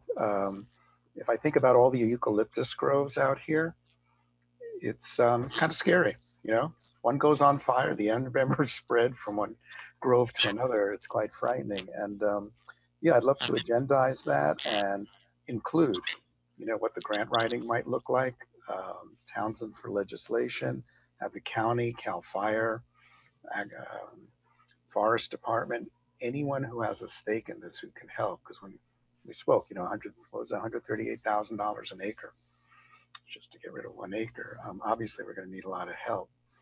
But I think the time is now, because there's so much focus on fires over the last years. So great. We're on the same wavelength. Good. And just to check back in, sound check, yeah. Yeah, sound check. And if not, I can give you some other topics that we can focus on. The longer you let me fill the time, it's, you know, it's not. Apologies. Can you hear me now? Yes, yeah, great. Yes. Okay, perfect. So sorry about that. Well, first off, congratulations on the previous item to staff and council. I'd also like to start off by thanking the mayor, council, city manager, staff, and members of the public for having us here this evening. As a brief introduction to those of you who may not be familiar with us, my name is Alex Gibbs, and I'm a senior associate here at Townsend Public Affairs. We provide grant writing and advocacy services for the city. And I would like to also introduce my colleague, Andres Ramirez, who has been active on legislation this year, and will be providing a brief legislative summary a little bit later in this presentation. So I will begin by saying that I know it is late and want to be respectful of your time. So I will be brief going through our grant activity. However, if at any time you have any questions about any of these items, please let me know. I'd be happy to stop and go into further detail. Additionally, we'd be happy to follow up with any additional meetings with council members. So with that, it has been an unprecedented year in all subject matters. Grant writing is no exception. A lot of the grant programs that we were previously pursuing were either postponed, delayed, or canceled outright altogether. So I'm going to give you a little bit of an update on what we've been working on since March and kind of what's been out there, as well as what we have currently being assessed and awaiting award. So with that, we've been working to monitor various FEMA public assistance funding projects and programs to make sure that any COVID-19 related expenses that the city might be incurring, we do have the opportunity to request that funding back from FEMA. This is something that's been ongoing, and we still have until any point that the declaration of emergency is declared officially over until that point, and even subsequently 30 days after that, I believe we have until to submit those reimbursement requests. So that is just something that we're keeping an eye on and monitoring and working closely with the city manager's office. Additionally, in the same vein of COVID-19, we've been working very closely on economic development funding. This is through the EDA's disaster relief funding. This is something we were previously working with the city manager's office on in conjunction with the Coastside Chamber. I believe they are pursuing their own grant related to a revolving loan fund to help small businesses on the coastside.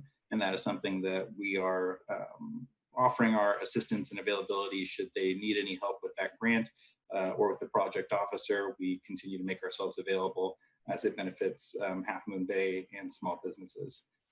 We currently are working with the city manager's office on an application solely for the city through that same program. And this is something that we're, once again, is ongoing with staff, including Karen Decker in the city manager's office. Moving to more traditional sources of funding. Recently as July, we had applied for 2 projects through the Urban Greening Grant. This is through the Natural Resources Program. I bring this up because unfortunately today we learned that the applications were unsuccessful. There were $28 million available statewide and roughly $115 million were requested throughout the state. So the program was significantly oversubscribed, but unfortunately we just learned that right before the council meeting. So I wanted to bring it to everyone's attention today. Additionally, in July, the housing team, including Jill and Brittany, were working on LEAP program funding grants, and I believe that those were submitted and successful. So I just wanted to provide kudos to your team, who's been doing a great job in making sure that none of those applications are slipping through the cracks. I saw additionally the TFCA grant, which was also funded. So congratulations to Jennifer and team on those programs as well. Moving a little bit forward, so September last month, we submitted an Active Transportation Program grant, ATP. This is for the Highway 1 Safety and Operational Improvements Program. This would be requesting $4,462,290. I wanted to make sure I had that exact funding number correct. For a project along the east side of Highway 1 that would provide for traffic signalization and some crossings across Highway 1, which, as you know, are very needed not only there, but in southern portions of the city as well. We submitted that application not only to California DOT, but also to your regional MPO, which is MTC. Often, while we have been successful in the past with ATP applications, it's more often time the regional funding source of MTC, which is a little bit less competitive because you're only competing against other Bay Area municipalities. So we will see hopefully early 2021 if those projects are funded. Additionally, looking forward, in late October, early November, we're going to be applying for the Highway Safety Improvement Program. This is a very similar program to the Active Transportation Program. However, it does maintain a highway safety focus. So we will be resubmitting for the Highway 1 Safety Grant for the roughly $4.5 million. But we additionally will be applying for a grant for the Kelly and Highway 1 intersection. At this point, it would be for money to provide a study and planning for that intersection to determine the best way to proceed with safety precautions and measures, because that is a very high profile intersection that is deserving of our attention. So we will be submitting those by, I believe, November 2nd. And we are working very closely with, once again, this is Maz, Ray, and Evelyn on staff who are heading those projects. Finally, I have rambled on a little bit longer than I thought I would, so my apologies. We're also applying for a public safety power shutoff grant, a PSPS grant. You might have recalled that we applied for this program in January. At the time, it was a little bit more cobbled together after perhaps a Governor Newsom speech. The governor's office put together some funding that we could apply for. This has been a little bit more time in the making, if you will, and it's a little bit more of a significant funding source and a greater opportunity to potentially achieve these goals of battery reserves at the library and senior center. So in the event of those public safety power shutoffs, those can be activated as emergency operations centers. So with that, I will conclude the grants portion of the update. But open it up to any questions now or at the end of our entire presentation.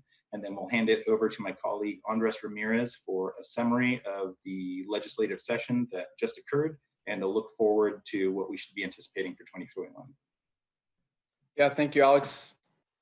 Is everybody able to hear me? Excellent. So yeah, as Alex said, my name is Andres Ramirez, one of our team's legislative advocates located in our state capitol office in Sacramento. Wanted to provide you all a high-level overview of this year's session, highlight a couple of specific policy areas and key bills for the year. I'll try to be as brief yet thorough as possible, and once I'm done, as Alex said, happy to answer any questions you might have. So as you all know, this year was unlike any other, with the legislature and administration having to forfeit some significant plans for landmark bills, major programmatic allocations to the state budget, all due to COVID. As it relates to legislation, both the Senate Pro Tem and Assembly Speaker urged their respective houses to carry a limited number of bills this year, focusing only what was on absolutely time-sensitive grounds with a particular focus on COVID-19 related issues and recovery, some housing legislation, and later on in the session, criminal justice reform. So on August 31st, the last day of session, the legislature and our team worked into the early hours of the morning to conclude the 2019-2020 session. While the legislature was able to pass a number of bills prior to their adjournment, this end of session will likely be remembered as a day where disagreements and some dysfunction between Assembly and Senate, as well as Democrats and Republicans, resulted in a number of significant bills not being considered before midnight. So on to some of the specific legislation. One of the COVID-19 related bills that we watched and kept staff informed on was Assembly Bill 3088 by Assemblymember Chu. This was the COVID-19 tenancy payment default bill, which provides renters with protections for those at risk of eviction due to COVID-19 induced financial hardships. So an important point to note about this bill is that it is not intended as a long-term fix, and the governor's office has relayed to our team that they will be partnering with the legislature on a more permanent and refined solution in 2021. So that's something to be aware of and something we'll be keeping an eye on next year. As it relates to housing bills, the Senate Democrats housing package was the primary focus for this year. A couple of bills I'll list off include SB 902 by Senator Wiener, which ended up being an opt-in zoning bill, allowing cities and towns to keep local control while giving them the option to zone certain areas for residential development up to 10 units. So more of a small scale opt-in development bill, a significant change from what the legislation was originally intended to do. Senate Bill 995, which was by the Pro Tem, would foster a state-funded process for local governments to develop their master EIRs. Senate Bill 1120, also by the Pro Tem, which was a bill to ministerially approve duplexes and urban lot splits. Senate Bill 1085 by Senator Skinner, which would make some changes to density bonus law.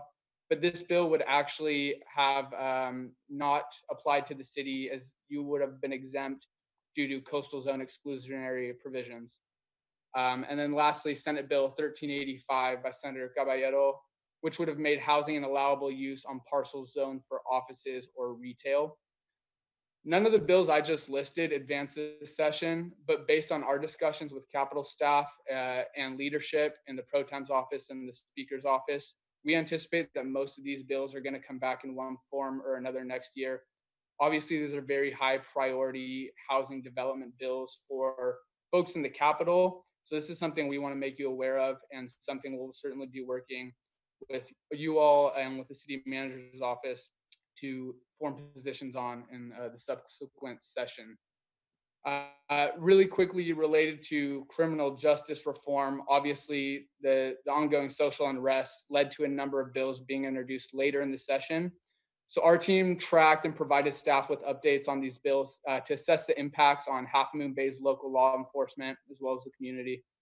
Some of the bills included AB 1196, which would ban the practice of chokeholds statewide, and AB 1506, which would require the Attorney General to conduct investigations into officer-involved shootings. of unarmed individuals that result in death. And the governor did sign both of these bills into law. However, there were a number of other police-related bills that were vetoed this year for one reason or another, but we will likely see the return of many of those bills as well. Now transitioning to some of the environmental bills and the legislative efforts there, obviously something very relevant for you all, especially with what was just discussed.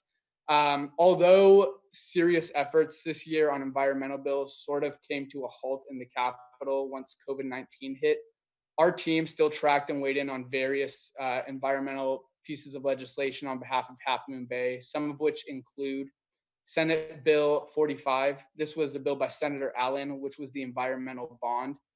This would have authorized the sale of roughly $5.5 billion in general obligation bonds upon approval by the voters in the election.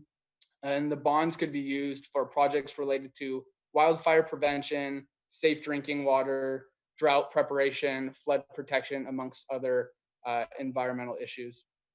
Another piece of legislation we were focused on was Senate Bill 1100. This was a bill by the Pro Tem on sea level rise in coastal areas. This bill would have added to the Coastal Commission's goals, the goal of anticipating, assessing, planning for, and to the extent feasible, minimizing and mitigating the adverse environmental and obviously economic effects of sea level rise within the coastal zone. So this was unfortunately another one of those bills that came to a standstill when COVID hit and senators and assembly members were forced to have a reduced package. However, we anticipate similar bills coming back next year, and this is something we'll be working on. Lastly, with regards to environmental bills, Senate Bill 54 and Assembly Bill 1080, these were companion bills, and the goal of them was to reduce waste generated by single-use plastic packaging and foodware products by 75% by the year 2032.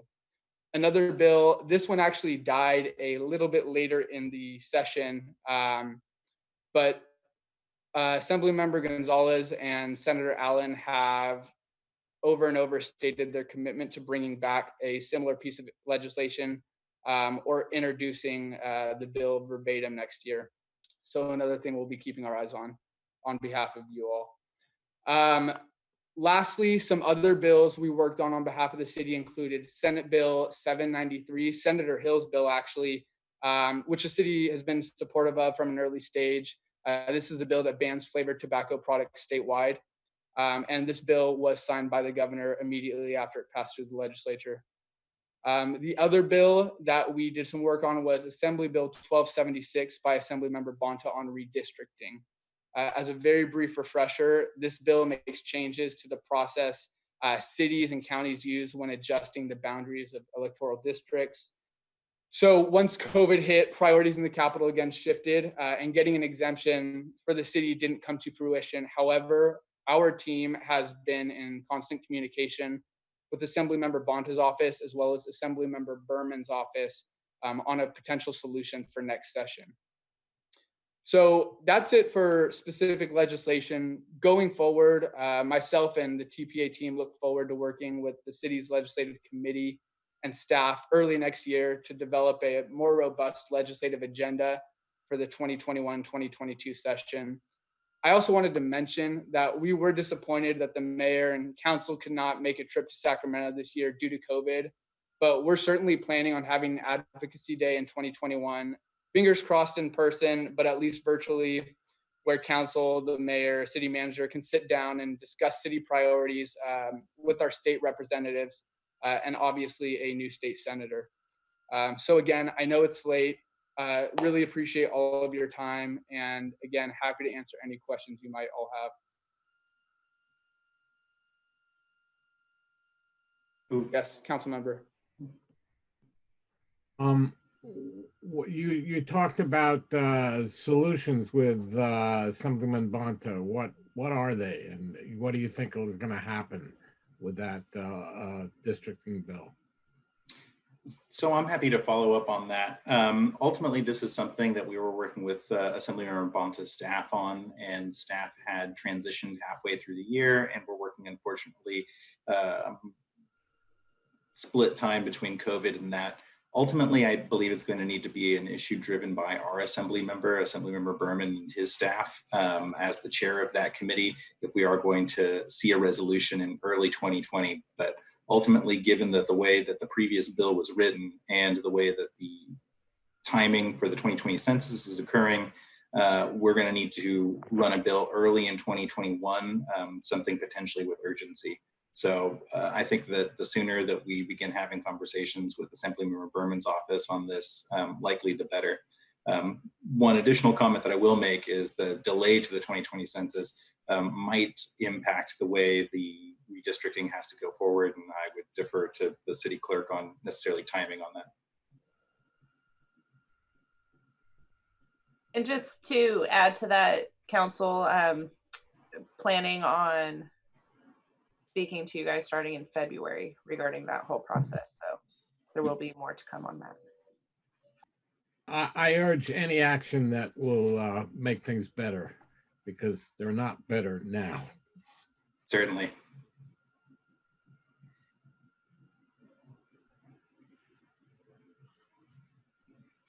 Yes, council member, I think we have one hand up. Yeah, so this is more of like a process question. So do you like, I know you do a lot of cultivating of all the legislators, but under our contract, do you, get to know our particular legislators and their legislative priorities and, more in a global way as opposed to, reacting to individual bills? Do you do that sort of thing? Certainly. I'll answer this one. That's something that we make it a point to go out of our way to speak to your legislative offices. So this is something that whenever we have a client in a district, we'll make it a point to drop in regardless of if we have an ask, and come in with some good news. Typically that's one of our strategies or tricks of the trade. Anytime that you can go in and not ask for something, staff typically enjoy that. So if you have a great funding success or a great project such as the library being constructed, that's an opportunity to reach out to them and make them aware of what you're doing. But it's also reciprocal, going in and saying, hey, what are your priorities for the year, be it Berman in elections or Assemblymember Mullen, who doesn't quite overlap, but obviously touches a lot on the peninsula, his natural resources priorities going forward to sea level rise and climate change. So yes, in short, we try to not only learn about their priorities, but make them aware of everything that's going on at the city year round. Right. Yeah, Now, I'm sorry, go ahead. Oh, I'm sorry. No, you go ahead if you wanted to. I was just going to very briefly piggyback and say, yeah, our whole strategy always is to be proactive and not reactive. So a big portion of that is fostering those relationships with staff, whether it be in the Capitol or in the district office. So we're always dropping in, checking in, seeing where we can help, and making sure that, we have that good relationship. So when it does come down time to having those asks on behalf of Half Moon Bay, we already have fostered that working relationship and we feel comfortable making those asks. A follow-up question would be, like, do you network with other lobbyists? For instance, I sit on the City County Association of Governments, and they may be the lobbyists for the county too. I forget the full name of the firm, but Antwi, Matt Robinson is the guy for CKEG. So do you guys ever talk and like get up to speed on what like CKEG might be looking at? Because sometimes I think there might be synergies there for us in terms of transportation. Certainly, that's something that happens a lot. It's been tougher since COVID hit, but I used to work with Antwi over in the Senate office. So these are friends that we see during the halls or after work for a beverage. But these days, networking has become a little bit different, a lot more Zoom networking. But that being said, we just recently sponsored a conference for the Municipal Managers Association of Northern California, and I believe some of your staff participated in that, which was a great opportunity for us to get to know city manager staff in lots of different communities so we can build those relationships. I think we sponsored a 7:30 a.m. yoga class, and Andres was there at 7:30 in his shorts, participating. That's good. For the public's benefit, Townsend is up there top of the line, so the city is getting good service here. Although I think with the budget and everything, the grant portion of your contract is going to take potentially more work. There's probably not going to be another resources bond for a couple of years, and then there's going to be budgeting for that, like maybe a year or two after that. So I think things are going to get tighter, and I don't know if it's worth our ledge committee having a strategy session about what sort of grants to go after or angles. Increasingly, it's equity and environmental justice and underserved communities. I don't know how that fits in totally with us, but I know we do have some of those issues. So, it might be worth the ledge committee getting together with you all and just discussing grant strategy in a world where resources are dwindling for the time being. So that's all I have to say about that. But I think you guys seem to be doing a good job, and you might want to take a good hard look at the budget to see if there's things we want to tweak given the landscape that we're facing. But just want to say thanks, and thanks for the thorough report. Thank you. Absolutely.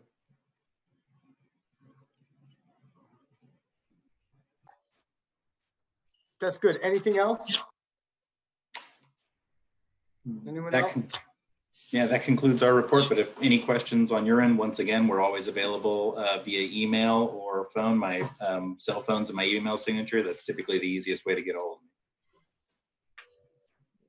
Likewise. Very good. Great. Thank you. Thank you. Yeah. Thank you. Thank you all for your time. Yep. Thanks, Alex. Thanks, Andres. Glad you don't have to drive home to Sacramento. I know, it's nice, right? It's a long walk to the bedroom from here. Yeah. All right, very good. Item 3B, beverage container redemption pilot project. Before I get started, can we get a mic check on me? Is it clear now? Okay. Okay, I apologize for my earlier tech issues. I'm not quite sure what happened, but yeah, needless to say, that was mortifying. So I apologize if anyone is looking for more information about our event. Please check out the website. It is up there under upcoming events under Public Works Sustainability. And with that, I'm going to go ahead and share my screen and pull up our presentation. Don't sweat it. We were able to hear you as well, just so you know. Yeah, I don't know what happened. I'm on Zoom all day, and I was like, for any other meeting, it would have been okay for it to go out, but that was the worst timing. So really embarrassing. But All good, Jennifer. Now, don't worry. We're gonna get through this. So good evening, City Council, members of the community that have hung on. My name is Jennifer Chong. I'm the Public Works Program Manager. I recognize the late list of the hour, so if I could be so bold as to just frame what we're trying to get out of today's presentation so we can kind of just cut to the bottom line. We are here today to provide the council and the community with some additional information about this pilot project that we introduced to the council, I believe, a few meetings back. We would like to address some common questions and concerns that tend to circulate around recycling centers, and also request feedback from the council and the community about whether or not this is still a priority and if this is something that we should continue to invest time and effort into, because there are a few obstacles ahead of us, which I'll get into later. Before hopping into quick background and summaries, I do want to just acknowledge our partners for this pilot project. So J&D is the recycler that we submitted our application with, and they have been patiently waiting on the line, and they're here to answer questions, technical questions that go beyond my scope of knowledge. And we also do have representatives from the Office of Sustainability and Daly City that are in the audience to show their support. So if there are questions that I don't touch on or I kind of breeze over in this presentation, again, sensitive of time, please know that we are here and ready to engage in a more thorough topic if needed. So with that, I'm going to hop right into the background. And again, I'll keep it brief, but we are here to talk today about the beverage container California redemption value that is placed on these beverage containers. And so many in the community and the city council will recall that the last recycling center in Half Moon Bay closed in early 2016. And this was the recycling center that was behind Safeway. And so once that recycling center closed down, which was the last one on the coast side, that triggered a series of events at the state level that required all beverage retailers in Half Moon Bay to start either redeeming these CRV containers in store or paying a $100 fee per day because they were considered an unserved zone. So that's kind of the history on that specific CRV, that legislative piece. Starting in 2019, the City Council started identifying sustainability as a priority. And so staff started really thinking about some of the things that in the sustainability world that the coast side was lacking. And that's when we decided to go ahead and pursue an application for the beverage container redemption pilot project, along with the partners that I mentioned earlier. Our application was submitted earlier this year in February. We officially got it approved in August. And that's why in September, when we renewed our sustainability implementation plan, we noted it as a priority that we needed to now deliver this pilot project because the grant funding was secured. So the beverage container redemption pilot project, it is a state funded and administered program, and through those two bills on the screen. The goal of this program is to increase beverage container redemption opportunities in underserved communities. And again, when that last recycling center behind Safeway closed, pretty much the entire coast side became an unserved community, not even underserved at that point. And you know, as time has gone on, pretty much a majority of all of the recycling centers in the entire peninsula have closed down. I think J&D's main center in San Mateo might be the closest one to Half Moon Bay, if not the one all the way up in Daly City.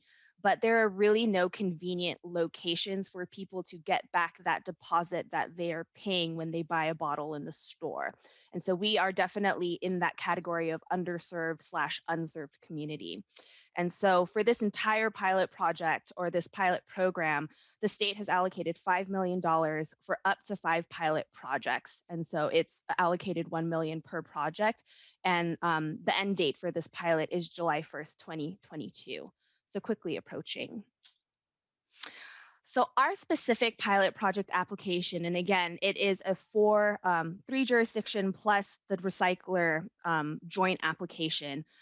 Our scope was to identify 3 different locations, you know, different service base. Half Moon Bay is considered rural, Daly City is considered, you know, high density, and the unincorporated area in Redwood City. It's not Redwood City, I can't think of the names right now, but the unincorporated area over there, North Fair Oaks, is considered kind of an in-between. The pilot project that we have proposed has identified 3 locations in each jurisdiction or pilot service area to have a semi-permanent recycling center. For Half Moon Bay specifically, we were looking at doing 2.5 days of service, Sunday and Mondays being full days and Tuesdays being half days. And to give you an idea of what a semi-permanent recycling center looks like, I have a quick kind of flow chart that we'll run through.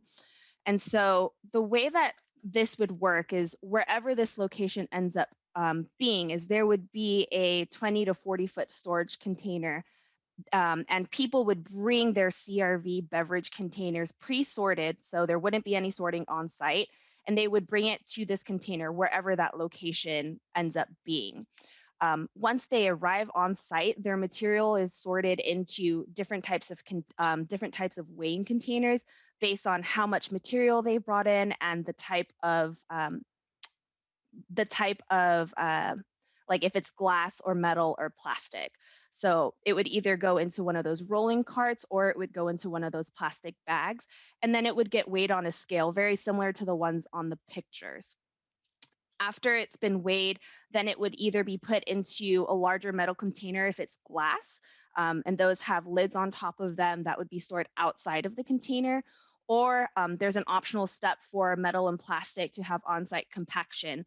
Again, this depends on the space at the location that's ultimately chosen, whether or not there is, electricity, or it really comes down to working with the property owner about their comfort level about having something a little bit larger to reduce the amount of trips that we're taking over the hill to take all the material over. And that would be just a conversation that we'd have with the property owner. And then once all of the material has been collected, then it is all loaded up into a transfer truck, very similar to the one on the screen, and is taken over to the main recycling facility in San Mateo, J&D's main recycling center in San Mateo, for baling and for more thorough processing, where it then gets shipped out to their different buyers. So this is really, I think the last time I came to you, I don't think we went into this detail. I think it was very much, hey, we got this grant, we're working on it. And so this is really what we are hoping to bring to the city of Half Moon Bay.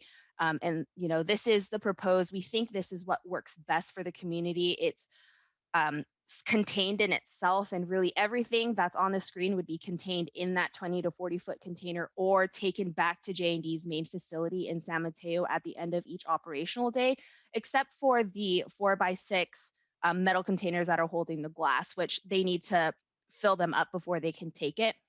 I do want to note that all of the equipment that will be purchased for this pilot project will be new, and so some of the wear and tear that you see on some of this equipment will not be things that you will see at this new pilot project location. And so the benefits, or the staff perceived benefits, we really think that there are two main categories of benefits that come with a program like this.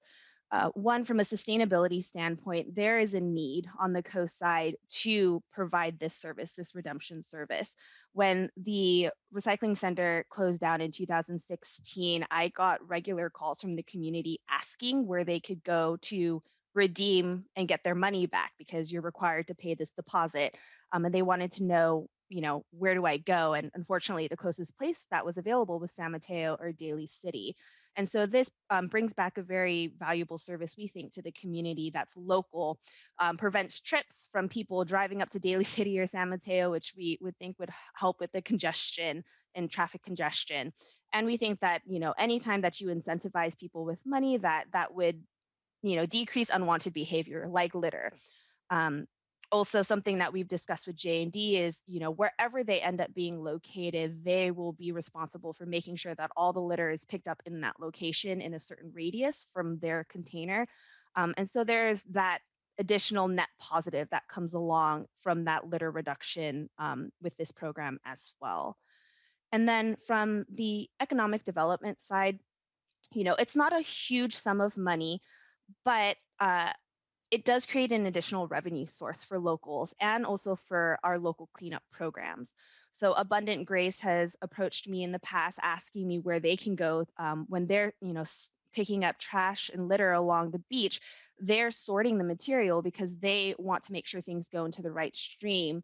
And so they, I think, have been giving all of their bottles to one of their participants to drive up to Daly City to redeem. And so if we had a local recycling center that they could take their bottles to, that would reduce that trip. And that would just, again, support some of our local programs that are working really hard to beautify and support our local, our beaches.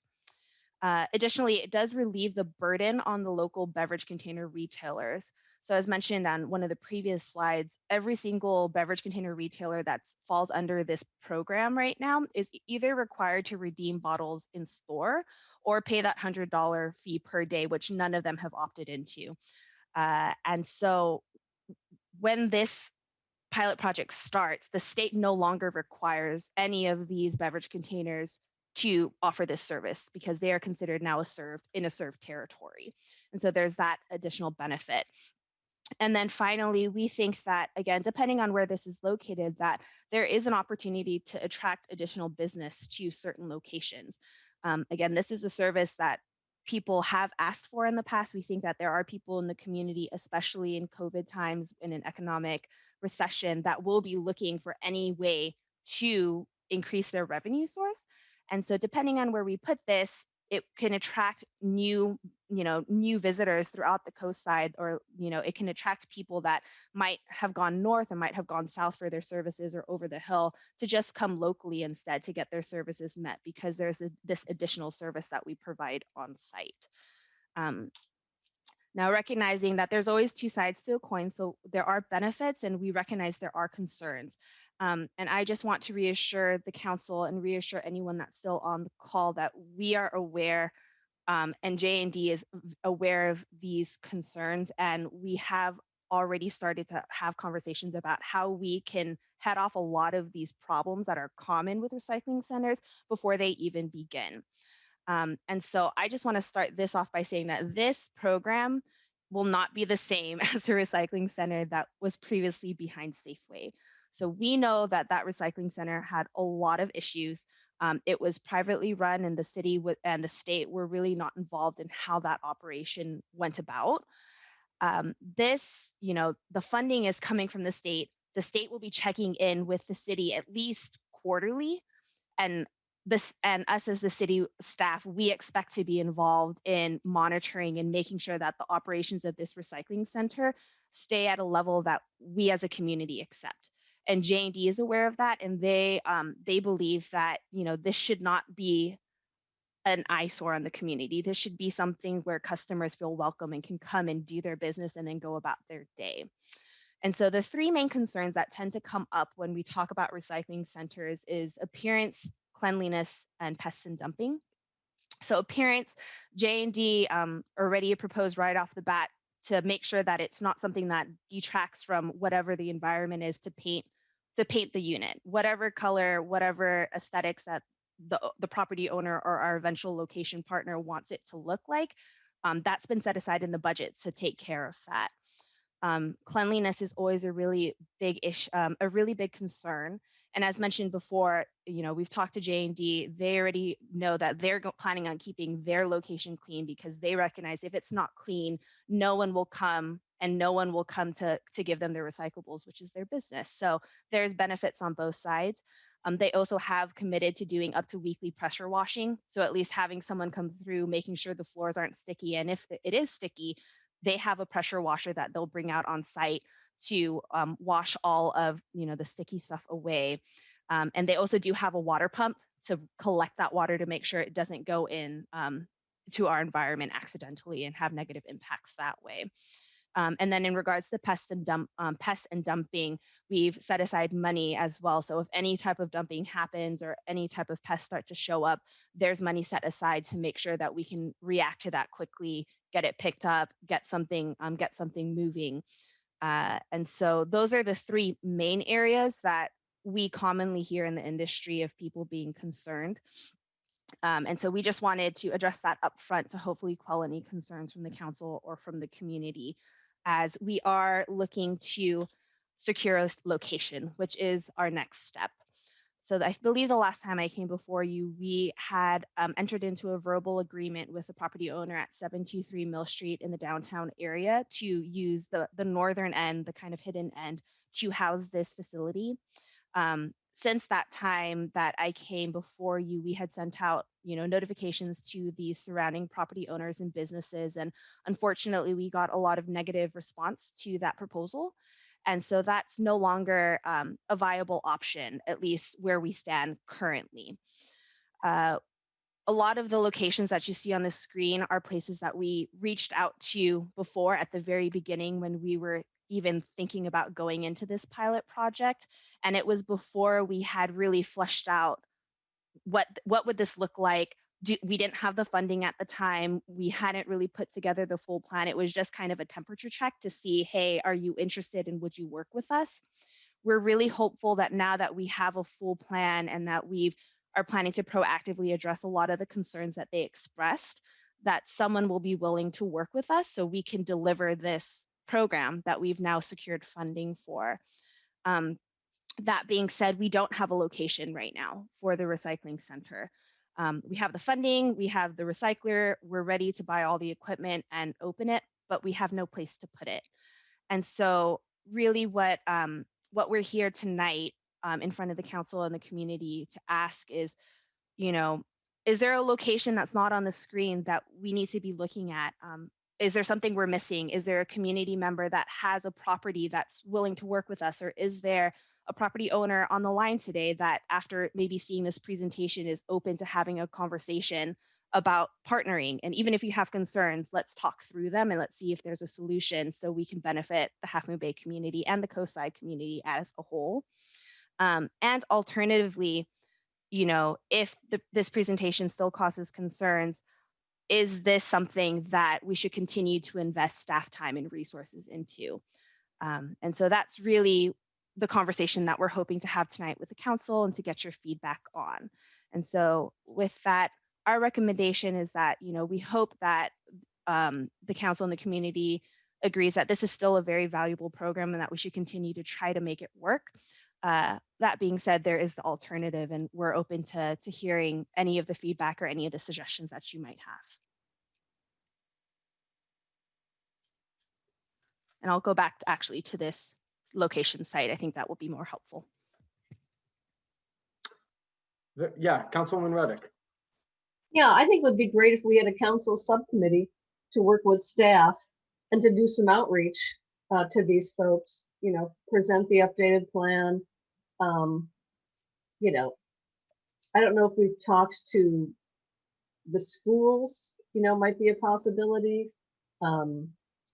Potentially, you know, up there by Half Moon Bay Garden and building materials, you know, and the Andrini batch plant there. There's like a lot of space back there in that little, you know, light industrial area that might work. But I think we should revisit all those folks on that list as well. What about, you know, more for less parking lot, you know, over there between the store and Shoreline Station, you know, they have kind of a big lot there. Maybe up against that that little short wall between the Shoreline Station and More for Less.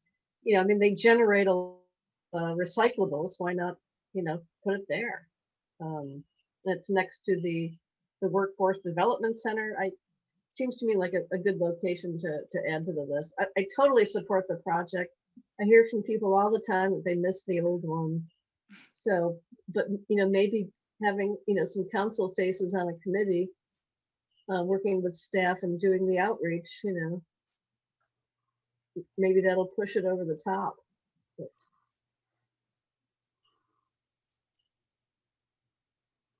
Yeah, good. Anyone else? I have some suggestions. Our courtyard could be of interest. I don't know if we have any city-owned land near the sand plant. And then another option would be I just had one and it just went in and out of my head. Hold on. Courtyard, the sand plant. 555 Kelly. There's a backyard or a front yard there. It's very close to the Abundant Grace Center in terms of where they'd be going at the end of the day, just in terms of making that transition super easy. Might be a use for that until we find a better use. So those would be my suggestions. Great, thank you. Thank you both. Anyone else? I think, you know, I think the courtyard is actually a really good suggestion. I mean, we would own it, so we wouldn't have any issues with the owner, right? We have other folks working up there who can keep an eye on things, you know, and, you know, if it needs a little more cleaning or whatever, comes into our budget, you know, wouldn't have to depend on someone else being.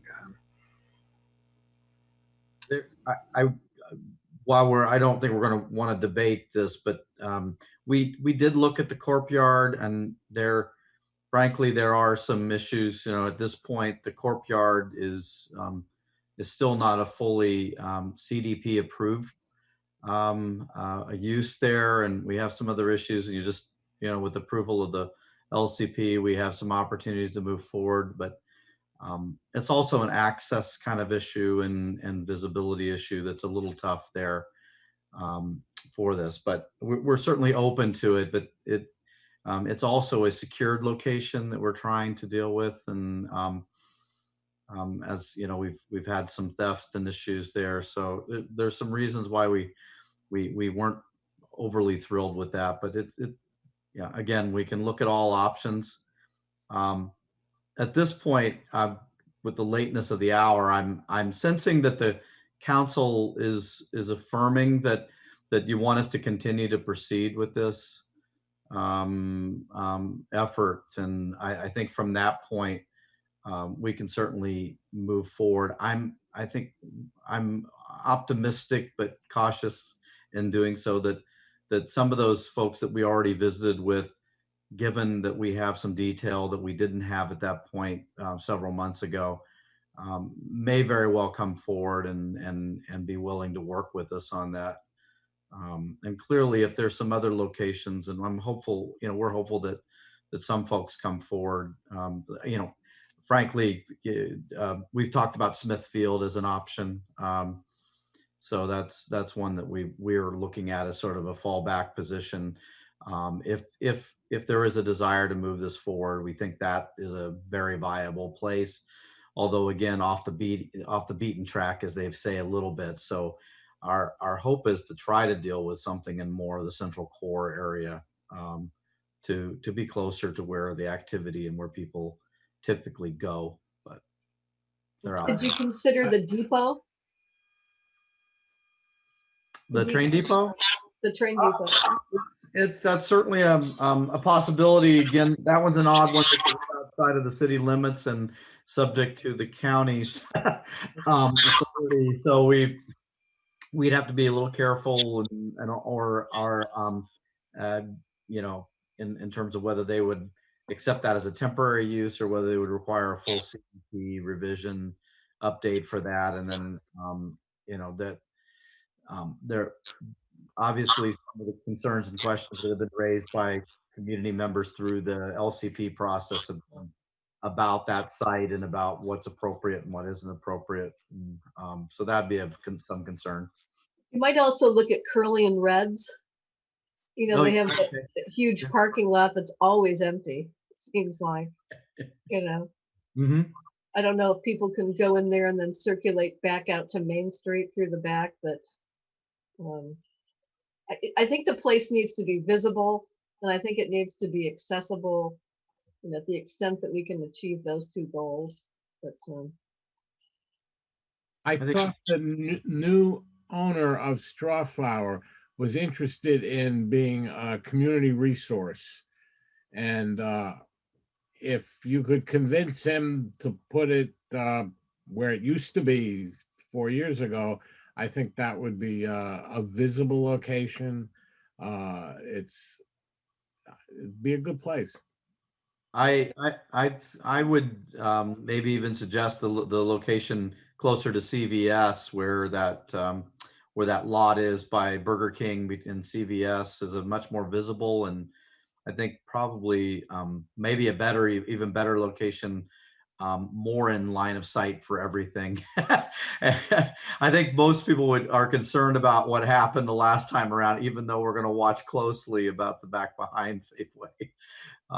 But we're hopeful that Strawflower will continue to maybe work with this, or there's a couple places at the New Leaf Center there as well, that back behind actually Rite Aid, that seemed like a logical place for this kind of site. So that would be our hope, that particularly one of those two players will come back to the table now that they know what we're talking about and the scope of the work and the effort with it, and our involvement with it as well. So I think the advantage of doing it at either of the two shopping centers is that You're not adding vehicle miles traveled.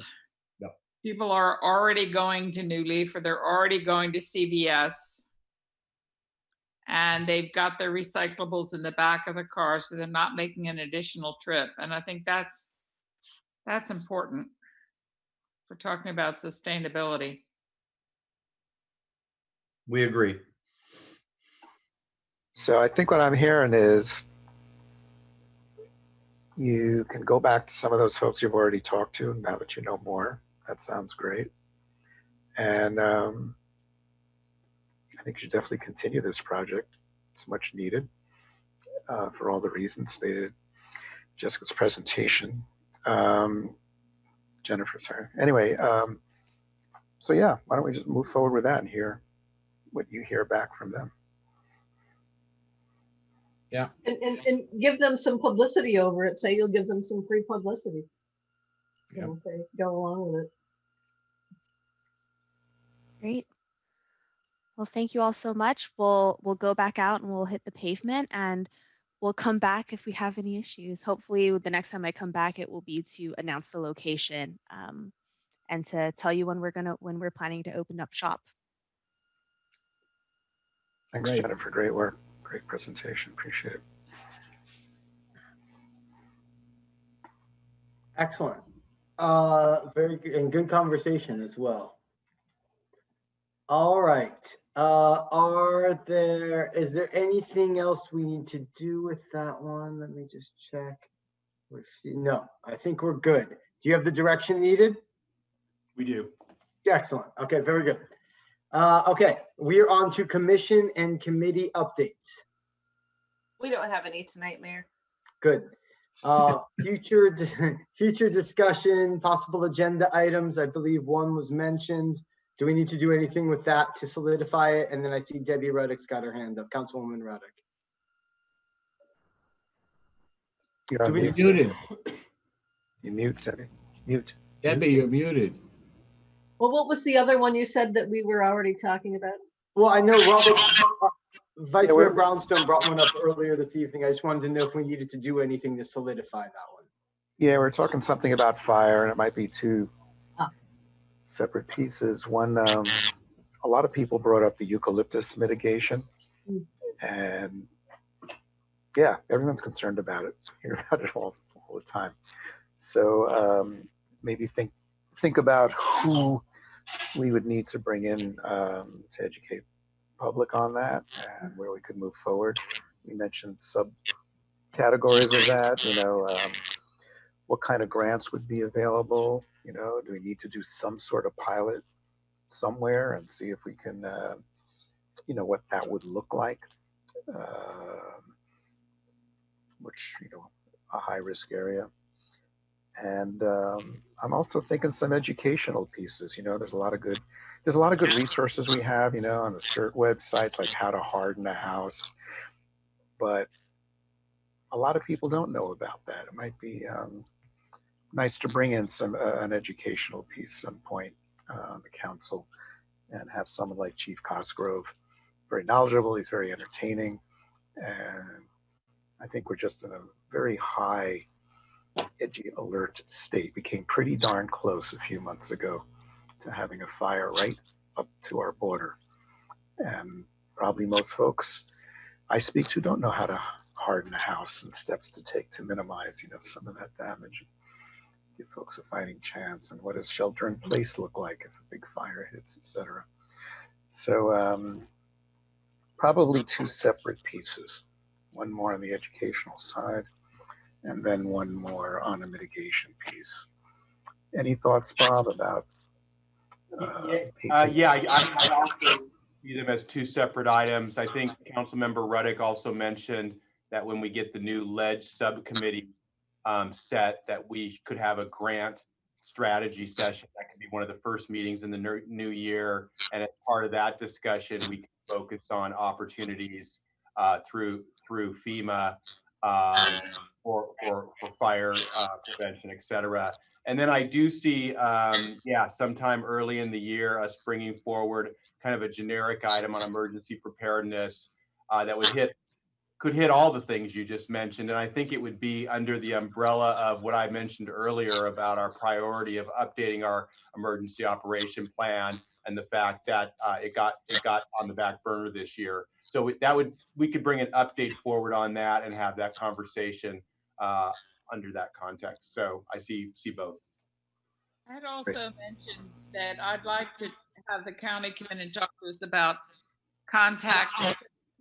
That was mentioned. Yeah, Matthew took a note of that, and I think he said he could probably get them at the November meeting, if not November, the first December meeting.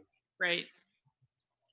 So we've been invited to participate in the County Climate Alliance, which is a group of cities who feel the county's not moving fast enough on reducing greenhouse gas emissions. And it's an informal group. There's no membership dues or anything, but to sort of be part of this effort, they want every city who's part of the effort to agree to introduce, just one project or idea a year that would reduce, basically energy demand, reduce greenhouse gas emissions. We've done many a year, seems like to me, the last couple of years. But I'd like to agendize a discussion about that and hear from staff about what might be doable in terms of participation in that effort. So I don't see it as a huge time sink or anything. I think we're already on the path to generate those things, but the point of the group is to generate enough interest and energy to try to push the county along and do more. So if we could get that on the agenda as a discussion item, that'd be great. Okay.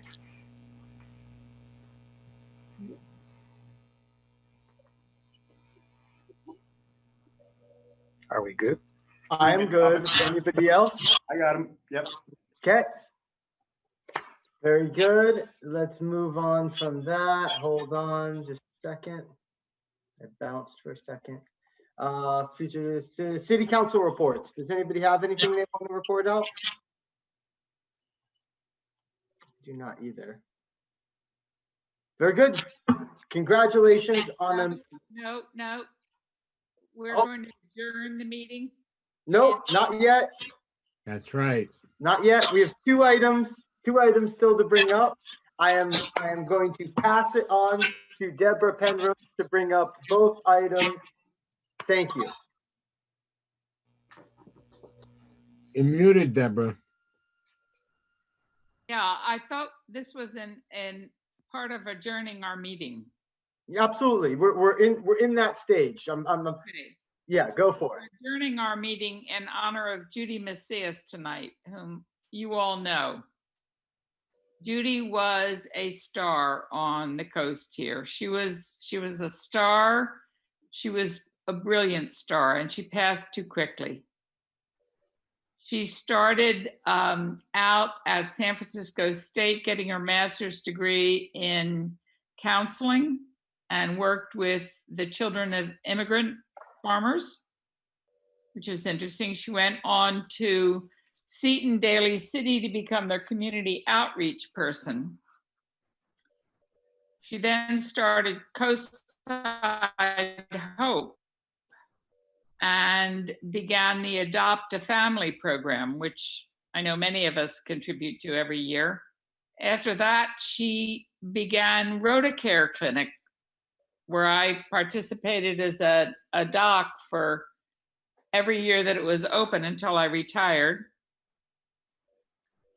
And after that, started the free dental clinic.